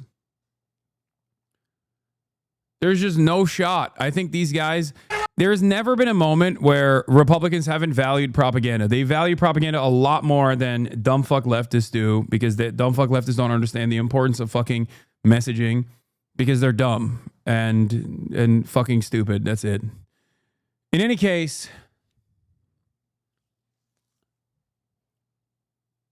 I think you can give Substack subscriptions. You can with Patreon. Yeah, I suspect that there's something going on there. I just think that I think that there's like something nefarious afoot.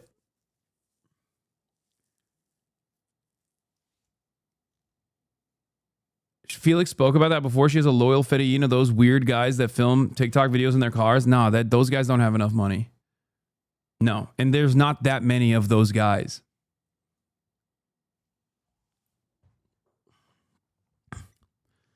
Like, there is, listen, there's an asterisk next to a lot of the New York Times bestsellers.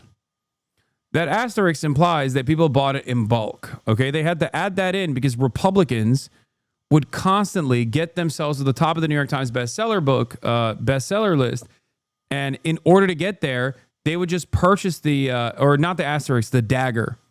Okay, they would do that because they would just like go in and purchase a lot of these books in bulk, instead of just like people organically going and purchasing these books on release. Okay? Campaigns mass purchase books as well. So I think that Barry Weiss probably also has a similar thing going for her Substack. And if she follows me, of course she follows me. She is an agent of the Israeli state, okay, through and through. Like, I remember, I think Cenk had a conversation with her at some event that they were speaking at, or debating against one another, and she was shocked to find out that I was his nephew.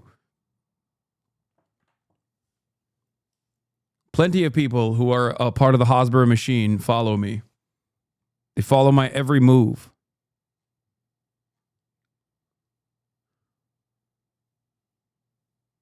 But my point is, like, she knew who I was as a scary terrorist supporter, but didn't know that I was Cenk's nephew.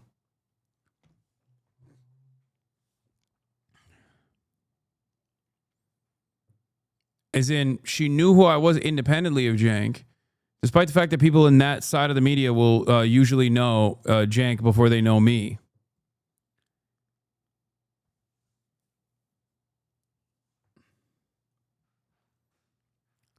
I think the Free Press obviously is a right-wing institution, and it is tasked with one goal in mind, which is to promote Curtis Yarvin thought.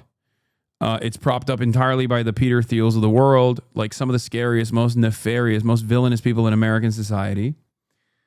But not only that, but also it serves one purpose, and that is to defend Israel by consistently claiming that every critic of Israel is anti-Semitic.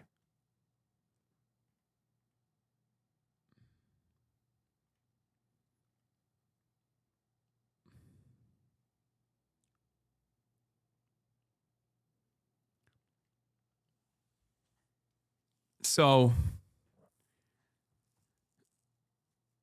I think that's the only reason why she's getting this promotion from CBS News, who's saving her fucking dying enterprise that has no organic movement or organic growth.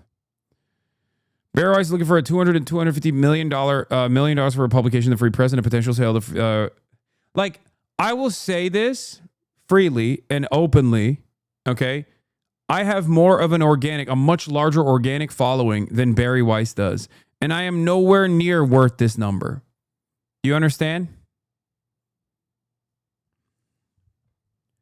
The only reason why she is going to get that number is because CBS wants restructuring. They want to become more openly right-wing, and they think they will get there by hiring Barry Weiss. That's it. I think it's a abdication of journalistic responsibility that we have not seen this body doodle. Okay? I can't be the only one who wants to see the fucking pussy hair. Donald Trump's signature written like it's pubic hair. I need to see it. I have to see it. Because now that I've seen more doodles of Donald Trump, who is a big ass doodler, like I had no idea he was a doodler, okay? I thought he was a diddler. He's diddled a lot, quite a bit, okay? He is a court-sanctioned diddler, like, but I did not know he was a doodler. So now that he is both diddling and doodling, I need to fucking see the doodles. I've seen the diddles. I need to see the doodles.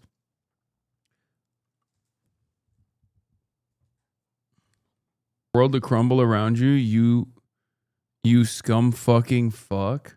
Scum sucking fuck. Fuck yourself, you terrorist loving bathroom tile licking R word.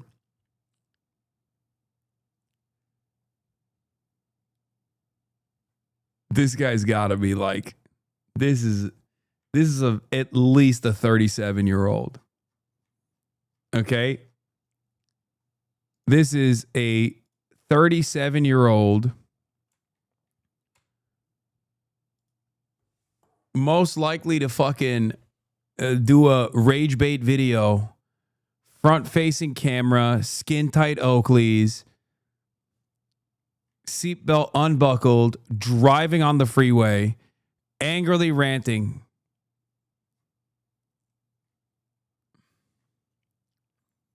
Like 100%.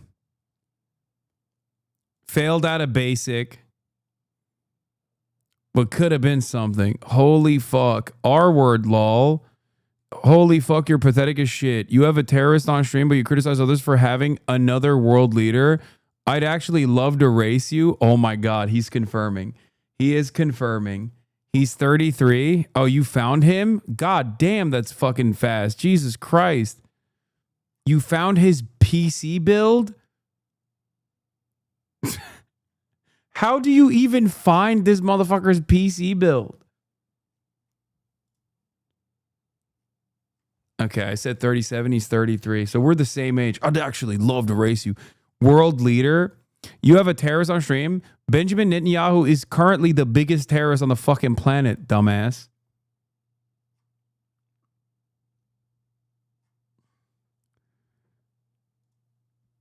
I like that for these guys, 19-year-old from fucking Yemen is the arch terrorist, but the International Criminal Court ordained war criminal Benjamin Netanyahu, currently doing a genocide, not a terrorist. He's just a world leader.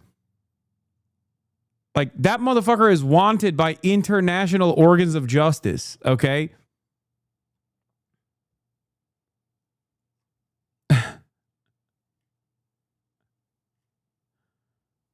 Their OPSEC is clean? Yeah.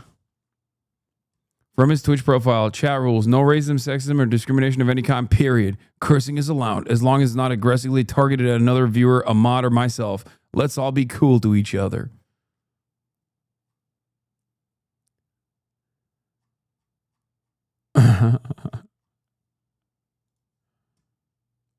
Good vibes only, brother. Israel is sketch for sure, but Iran ain't better, dude. Netanyahu sucks, yeah, but so does Hamas and the Houthis. Yo, he sucks. Hamas legit steals aid and you blame Israel. First of all, why do you think Netanyahu sucks then? Because that's a lie that Netanyahu just says without any evidence whatsoever. There literally is not true. And yet you still believe him. So maybe you have also come to the recognition that you can't defend Netanyahu, even though you tried to do it subtly here by just simply calling him a world leader. Okay? Oh, Hamas legit steals aid. Nope, not true. You blame Israel. Yes, I blame Israel for what it does, which is genocide. Okay? Yo, he sucks. Yo, he sucks, but Hamas is trash. Netanyahu sucks. Yeah, so does Hamas and the Houthis. No, Netanyahu sucks. Okay? And anyone that resists against Israel's genocide is in the right. It's that simple. No matter how fucking brown or how Muslim they are, they're still in the right. And I think you are slowly but surely coming to that recognition too, which is why you have to at least like admit that Netanyahu sucks now, so you don't look like the biggest Israel dick rider in oblivion. You can't even get yourself to like openly defend, even though you have Israel's dick in your mouth currently. Like cough it out first. Netanyahu sucks, but also, you know who else sucks? The people who are trying to stop the genocide. He's just sketch, dude. Israel's just sketch. But sure, but Iran ain't better, dude.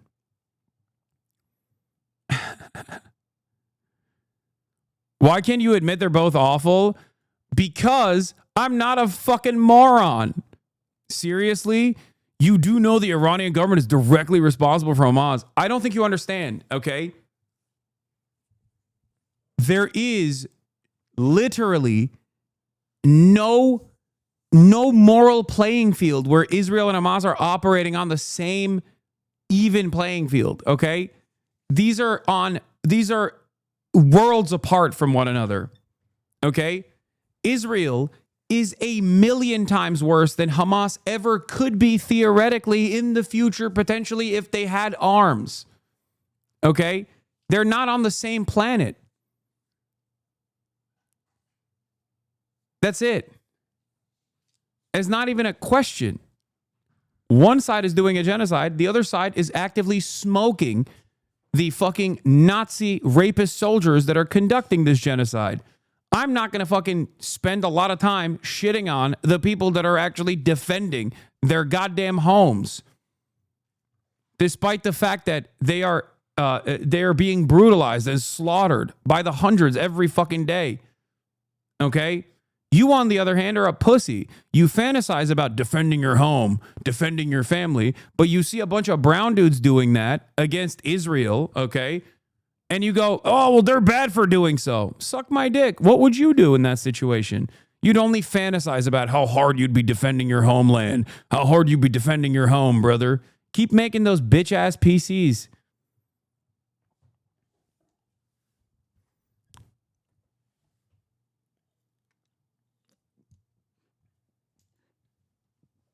Come on now. Come on now.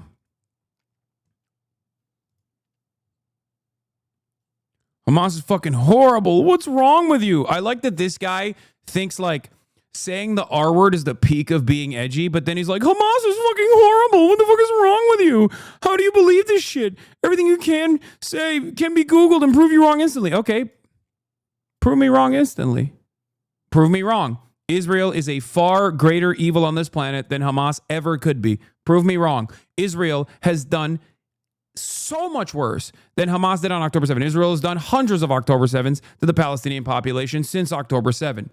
October 7 is not even marginal in comparison to the metric ton of violence that Israel's unfolded upon the Palestinian population. And this is before we even factor in the apartheid state that Israel actually has, okay, upon 5 million Palestinians, 2.5, or by previous estimations before October 7, 2.5 million Palestinians in the Gaza Strip and 2.5 million Palestinians in the West Bank, 15 million total Palestinians living in diaspora and also the occupied Palestinian territories that Israel currently occupies. Okay? You can't on the one hand be like, I say the R word, I'm so fucking edgy and cool, you're too afraid of saying the R word, and then also simultaneously cry in the chat because I'm literally just saying the truth. Okay?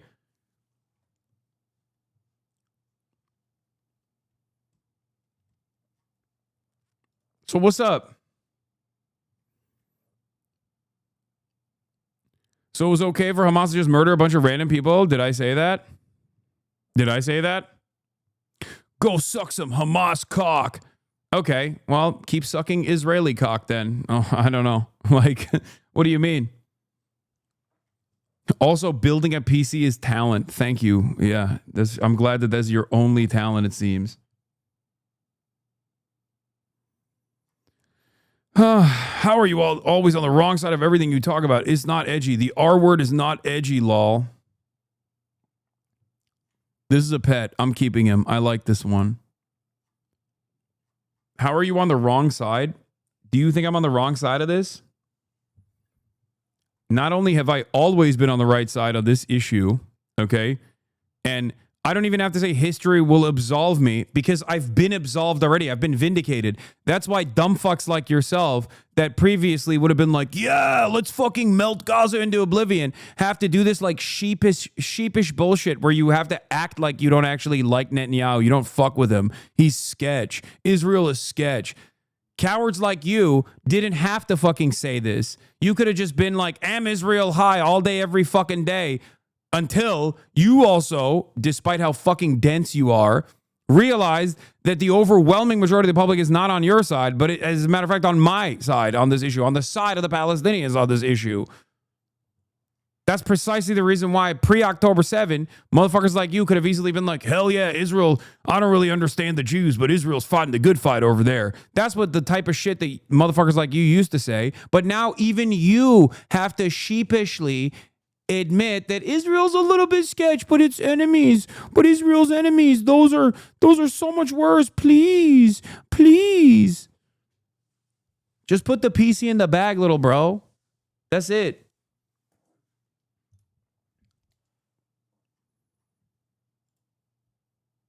That's how you fucking know. That's how you know the situation has changed dramatically, okay?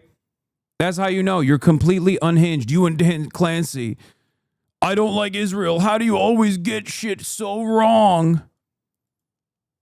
I'm honored. You and Dan Clancy can both come over for a sleepover. You're completely unhinged. I really wish you would get peppered while you were being a moron at the riots. That would have been peak content. Oh, now you're like, oh, I hope the state does violence against you because I'm too much of a pussy myself. I can't go outside. But when you actually go outside and advocate for things you believe in, I hope the police pepper you. Well, I did. I got fucking tear gassed when I was at the protest. You missed it. It didn't do nothing to me. It didn't actually fucking take away from my convictions even one bit. See, now that's the difference between you and I. I have convictions. You are just confused by everything at all times. You're just responding to stimuli after stimuli, constantly in a state of panic and confusion, hoping that people don't realize that you're a desperate little moron who doesn't understand a goddamn thing, okay? While also weirdly simultaneously fantasizing about me and Dan Clancy coming over to butt fuck you, it seems. That's odd. Why do you want to get fucking Eiffel Towered by me and the fucking CEO of Twitch? Very strange behavior.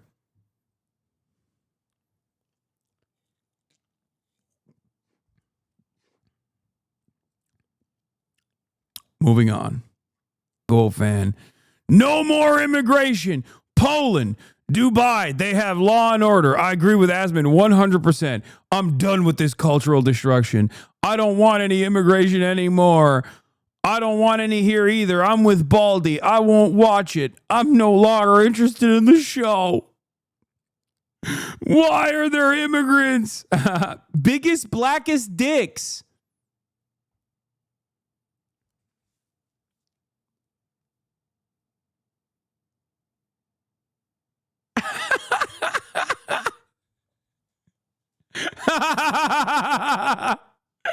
White man has been here. How do you know? Cuck porn.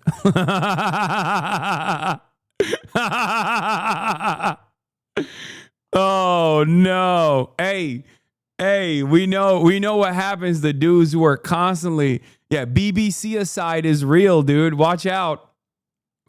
Watch out, dude. You got to get BBC out of your mind, dude. We've seen how this played out on Twitter the other day, okay? Bringing up black penises out of nowhere. Oh my Lord. Oh my Lord, dude. Oh, Jesus Christ. You're laughing and my friend killed himself because of racism. My friend killed himself because of BBC. Not the British Broadcasting channel, for the record. The other BBC. My friend fucking killed himself because white people are literally being ethnic cleansed. And you sick fucking people can't comprehend that without going, haha, you're scared of porn. Ha ha ha, you're scared of BBC. British Broadcasting Corporation, sorry, not channel.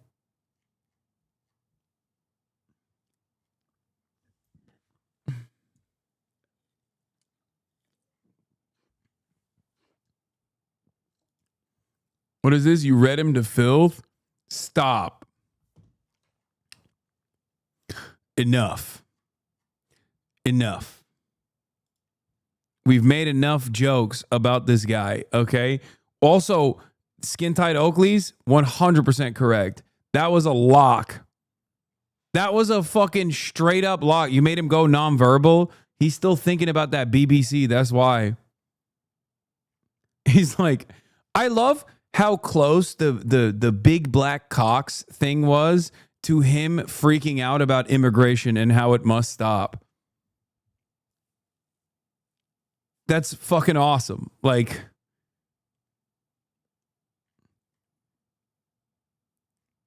amazing.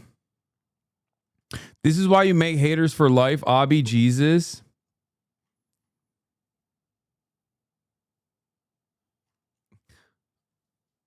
I guess.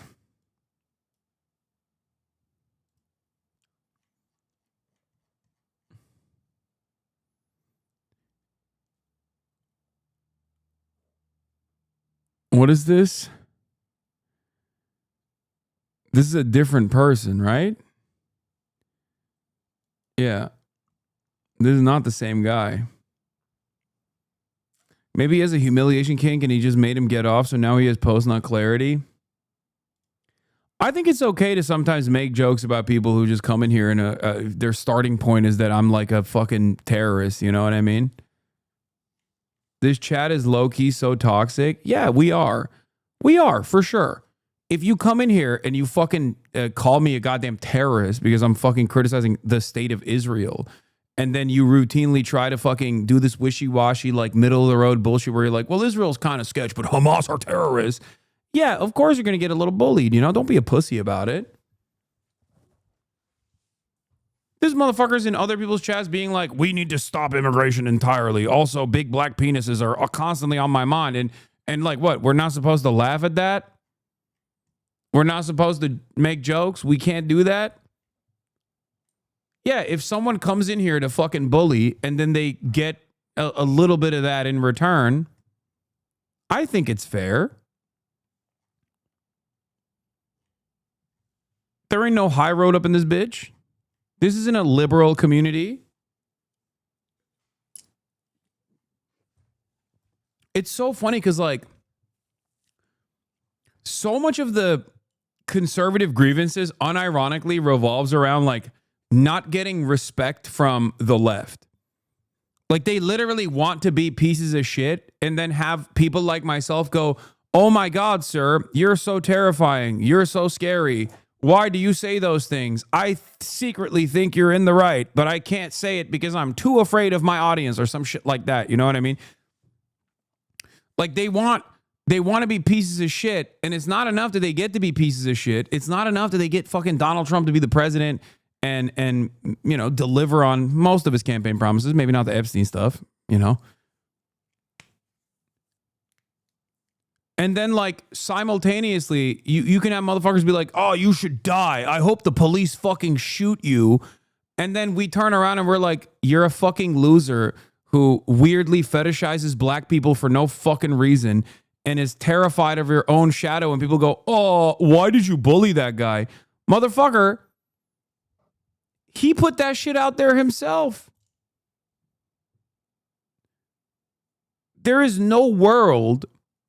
There is no reality where you can, like, walk into a diner and behave like this and not expect some retaliation. So why the fuck is that any different here? I treat you seriously like a human being. What is this fucking soy-ass behavior?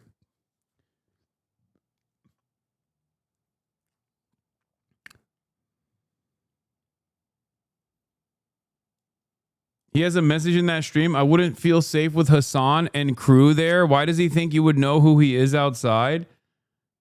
Wait, what? That's what he said? He's fantasizing about me doing violence to him too?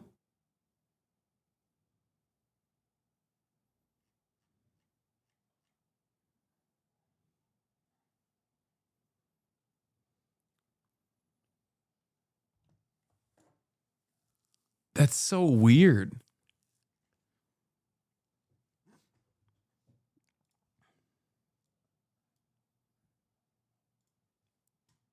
That's so fucking strange, man.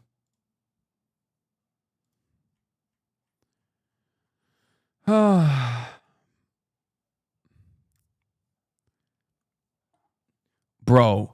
some of you chatters need to stop. One of you motherfuckers found his wedding photo, bro. What are you doing? Okay, that's not... I don't need to see that.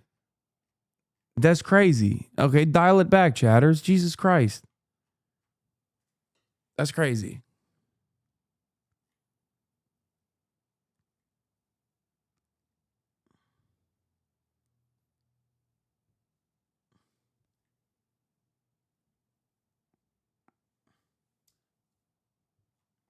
Anyway. At least they were nice enough to cut out his wife from the picture. Unless he did that after the divorce. I don't know, but...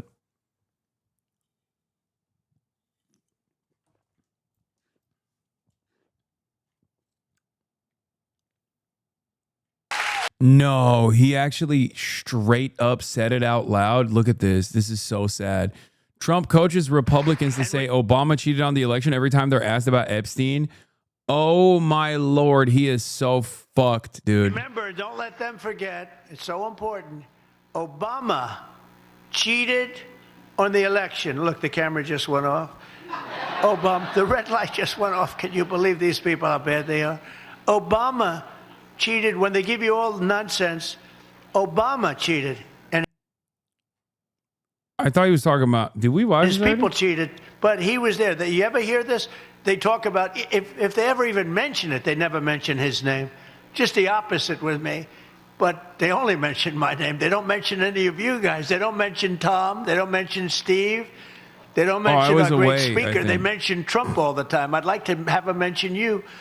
But remember this, Obama cheated on the election. And we have it cold. Wait, Obama cheated on the election, but you won. What election is he talking about? This motherfucker won the election that Obama could have cheated on. That was 2 elections ago. You won that election.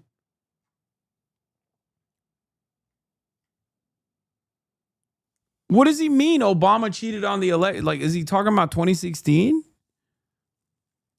Wait, he's saying Obama cheated on the 2020 election? How the fuck would Obama have any power to do anything?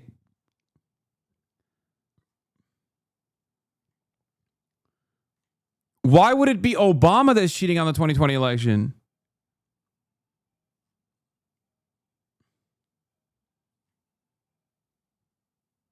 No, Obama cheated to defeat Hillary and elect Trump. I think he means in 2016, right? Like, that's what he's got to be talking about. Unless he means like Obama cheated to win in 2008 or something.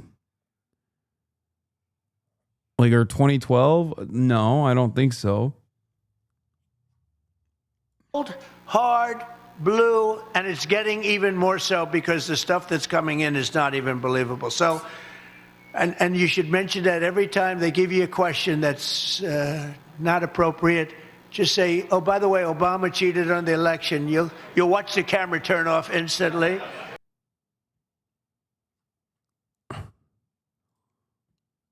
The fuck? That's crazy. That's terrible.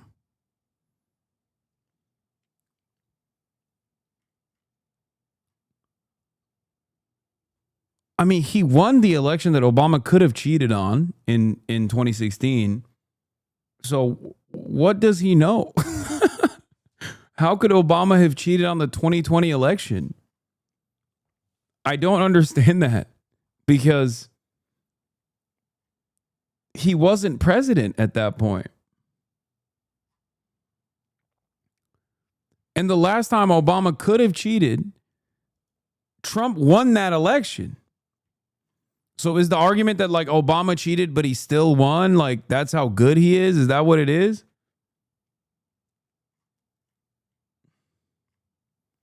Obama had sex with a different election. This feels like, yeah, see, I'm telling you, look, he's accusing Barack Obama of treason over the 2016 election claims. Like, that's it. That's not, chat, that's 2016. Which, again, doesn't really make sense because he won that election.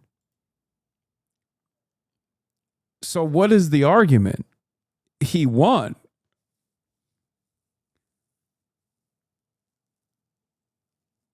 Like, let's say Barack Obama did not want Donald Trump to be president. And he was up to his old tricks, okay? Old Hussein Obama, you know, doing Muslim tricks. Because he is African Muslim and a socialist communist. Okay? He still won the election. It was too big to rig, baby. Like, what are we talking about? So how could he have done anything in the 2020 election?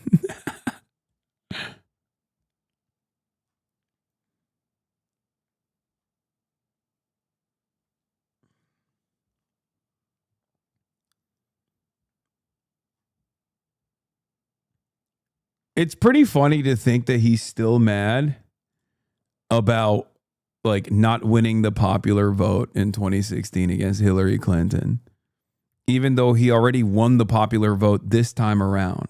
And wait, he told a 14-year-old he'd fuck her in 2 years, like as in 16. So what is it? Is it 16? Is that his lower limit? In this circumstance, he says, like, I don't want to be like that congressperson and, you know, get caught with 12-year-olds. So the only number that is left here is either 13, 14, 15, or 16. We know he has said he's open to the 16. It seems like his lower limit is 16. Like, if I'm being charitable to Donald Trump here,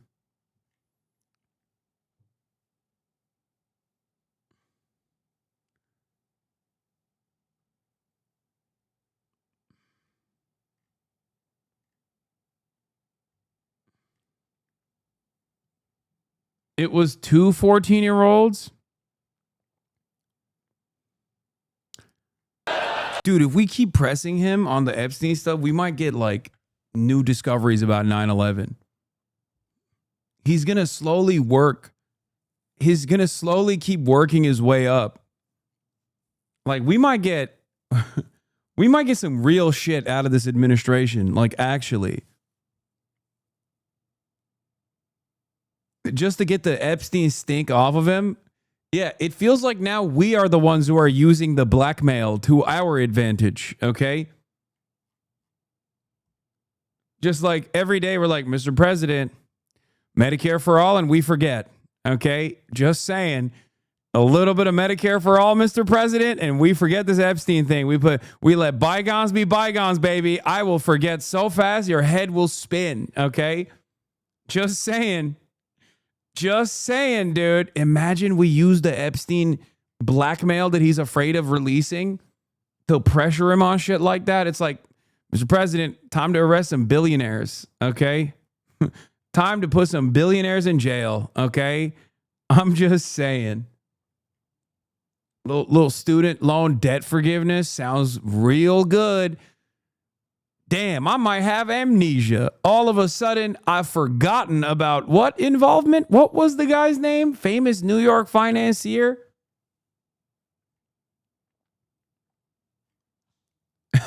Amnesty for all migrants, you say? Sounds good to me.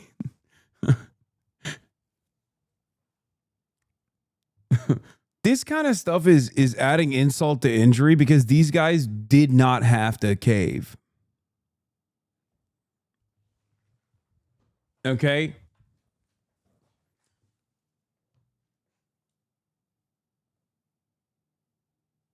Like there is no reason for Harvard to even capitulate to the initial demands being made, which they did, and then they fought back. There was no reason for Columbia to ever cave or capitulate to the Trump administration and just like tarnish whatever remained of their reputation. There's no reason for any of these law firms to do so. They were so fucking cowardly. And the only thing they did was embolden, galvanize Trump. They basically gave him more confidence to keep demanding more. Guys like this need a strong fight. They need opposition.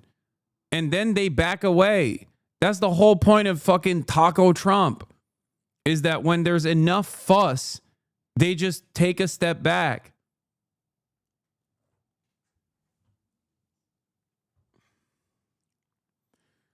At least Paramount has a kind of selfish bullshit reason. Yeah, I mean, Paramount is disgusting for what they did because they want the fucking merger to go through. But even then,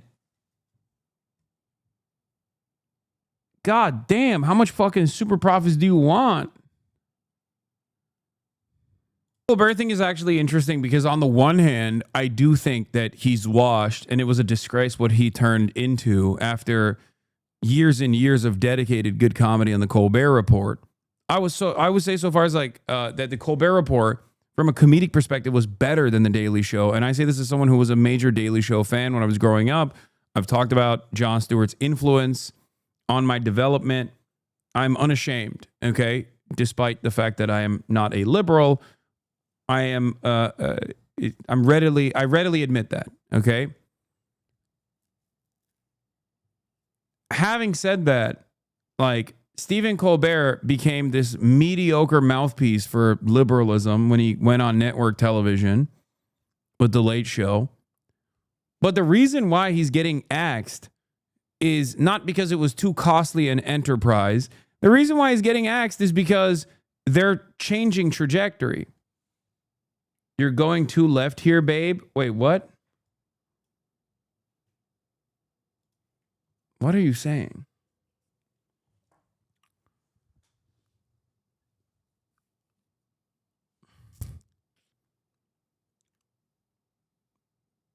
I don't know, man. His show was losing 40 mil a year.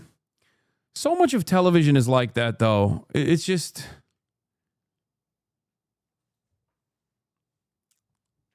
He tried to be the face of Democratic media right as the Democrats totally fell out of favor. Yeah. I don't know if that's the only reason why they're axing him. Are the head of 60 Minutes for criticizing Israel, and they're trying to merge her with Discovery, and they absolutely are making a fucking active, deliberate right-wing heel turn here. And ironically enough, they're following other channels that tried to do that unsuccessfully, like CNN.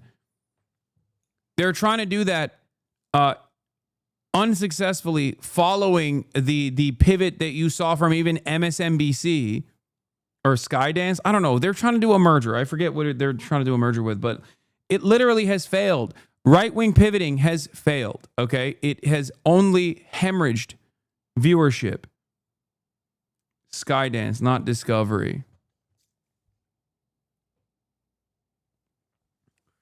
Media companies are all kissing the ring, kissing Donald Trump's ring at a time when if they wanted like genuine eyeballs and to bring back attention to network television, cable, which obviously is already a failed enterprise because there's just too much diversity of media. It's impossible to keep eyeballs focused on this old, antiquated, outdated version, outdated mode. But it's like crazy that these guys are just tanking what remains of their loyal fan base with the hopes that they could bring on some right-wingers to watch their TV shows when they're not. And Barry Weiss is the last person that's going to be able to do that anyway. If you actually want people to fucking watch, if you want right-wingers to watch, hire right-wingers, hire Tucker Carlson. I hate to give you advice, CBS, but just fucking hire Tucker Carlson then. Like if I were to put my hat on as a media executive, okay, I'm putting my media executive hat on. I'm thinking I'm doing a right-wing pivot. Why the fuck would I hire Barry Weiss? She has no organic following. Nobody gives a shit about her. Okay, I would fucking hire Tucker Carlson. I would hire all of the rapist sex pests that Fox News is actually fucking fired and talk about how I'm doing that because I'm giving them a second chance. Because we hate cancel culture around these parts. You know, CBS stands for canceled broadcasting service. Puppet too? Nah, he's just committed to his ways. That's the difference. I don't think Jon Stewart is a puppet or anything. I think he is honest. You might disagree with him, but I think those are his genuine opinions. I don't think he shelters his I don't think he ever hides his true opinions on anything. And especially if you listen to his like podcast snippets and shit, like he's pretty on it. There's just a limit to his ideology. Look, no disrespect. I had Abdul El-Sayed on yesterday. Dr. Abdul El-Sayed. He's running for Senate in Michigan. But there's a limitation to guys like this, okay? No matter how honest or earnest they are, there is a limit to their ideology, okay? That's why when I said it's capitalism, he said, no, it's corporatism. I'm sure many of you picked up on that, okay? And it's the same for someone like Jon Stewart. Like, Jon Stewart will never take that next step. He just won't. It's never going to happen. Bernie Sanders is never not going to be a liberal Zionist. It is what it is. You know? That's it.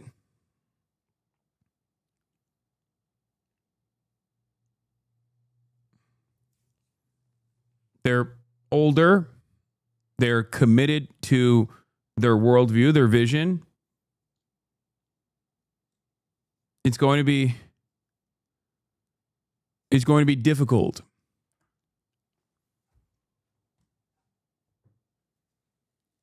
No, that's not true. He's very progressive. No, I know. He's a lot more progressive than he even lets on his show. I never said Jon Stewart is not progressive. He is. Jon Stewart also talks about Israel in very similar ways that I do on his podcast. He does not talk about Israel in very similar ways that I do on his show. To the extent that is like permissible, Jon Stewart has always been a major critic of Israel, but I think that's the only thing that he he maybe moderates his perspective on when he's on television as opposed to when he's on his own podcast, when he's on a longer extended format. I've listened to him talk about Israel on a less restrictive format. Kyrie wants to interview with you? Kyrie Irving? Are you serious? Shut the fuck up. Shut up. No, you're fucking memeing, right? Are you being serious? When? I have to get a haircut right now, but I will do it. Yes. I have so many of his shoes. You don't understand. Are you faking? Are you being serious? Are you being real?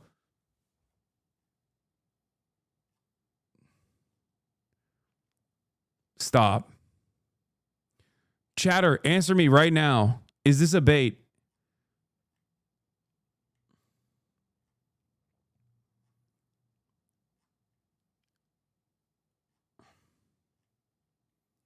Don't hurt my feelings. He wants to interview pro-Palestine people. Did he say he wants to interview me? Or did he say he just wants to interview pro-Palestine people and you thought, oh, I'll just go in and excite HasanAbi Piker for no reason?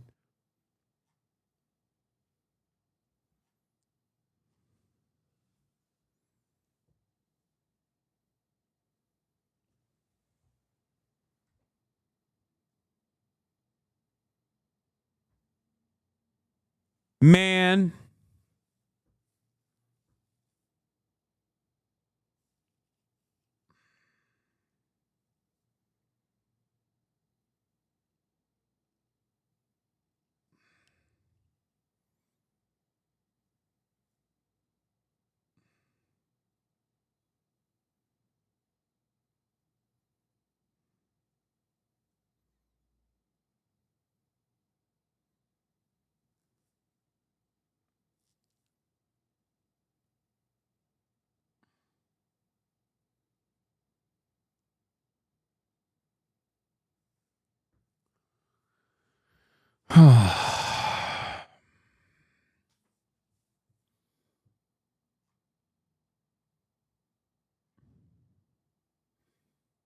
Yo, dog, LeBron wants to talk. Shut the fuck up.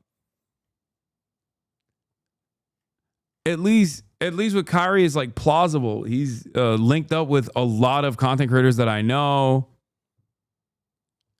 And that's oh, Dua Lipa wants to link up. Okay, stop. Yo, President Xi is on the phone.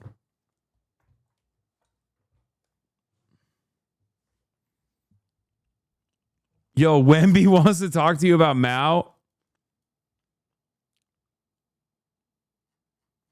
My heart can only take so much. You motherfuckers are bad. Okay, I have to go. I literally have to go. I'm not crying. I'm not leaving in disgrace. I actually have to go to get a haircut. I have a haircut coming up right now. My hair's gotten too long. I got tricked. It's fine. Maybe in the future, Kyrie will actually talk to me.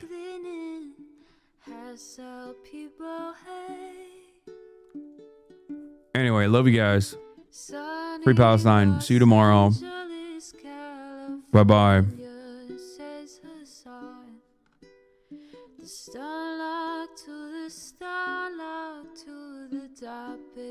Just begun. There he is again. Hasan is streaming. Hasan is streaming. There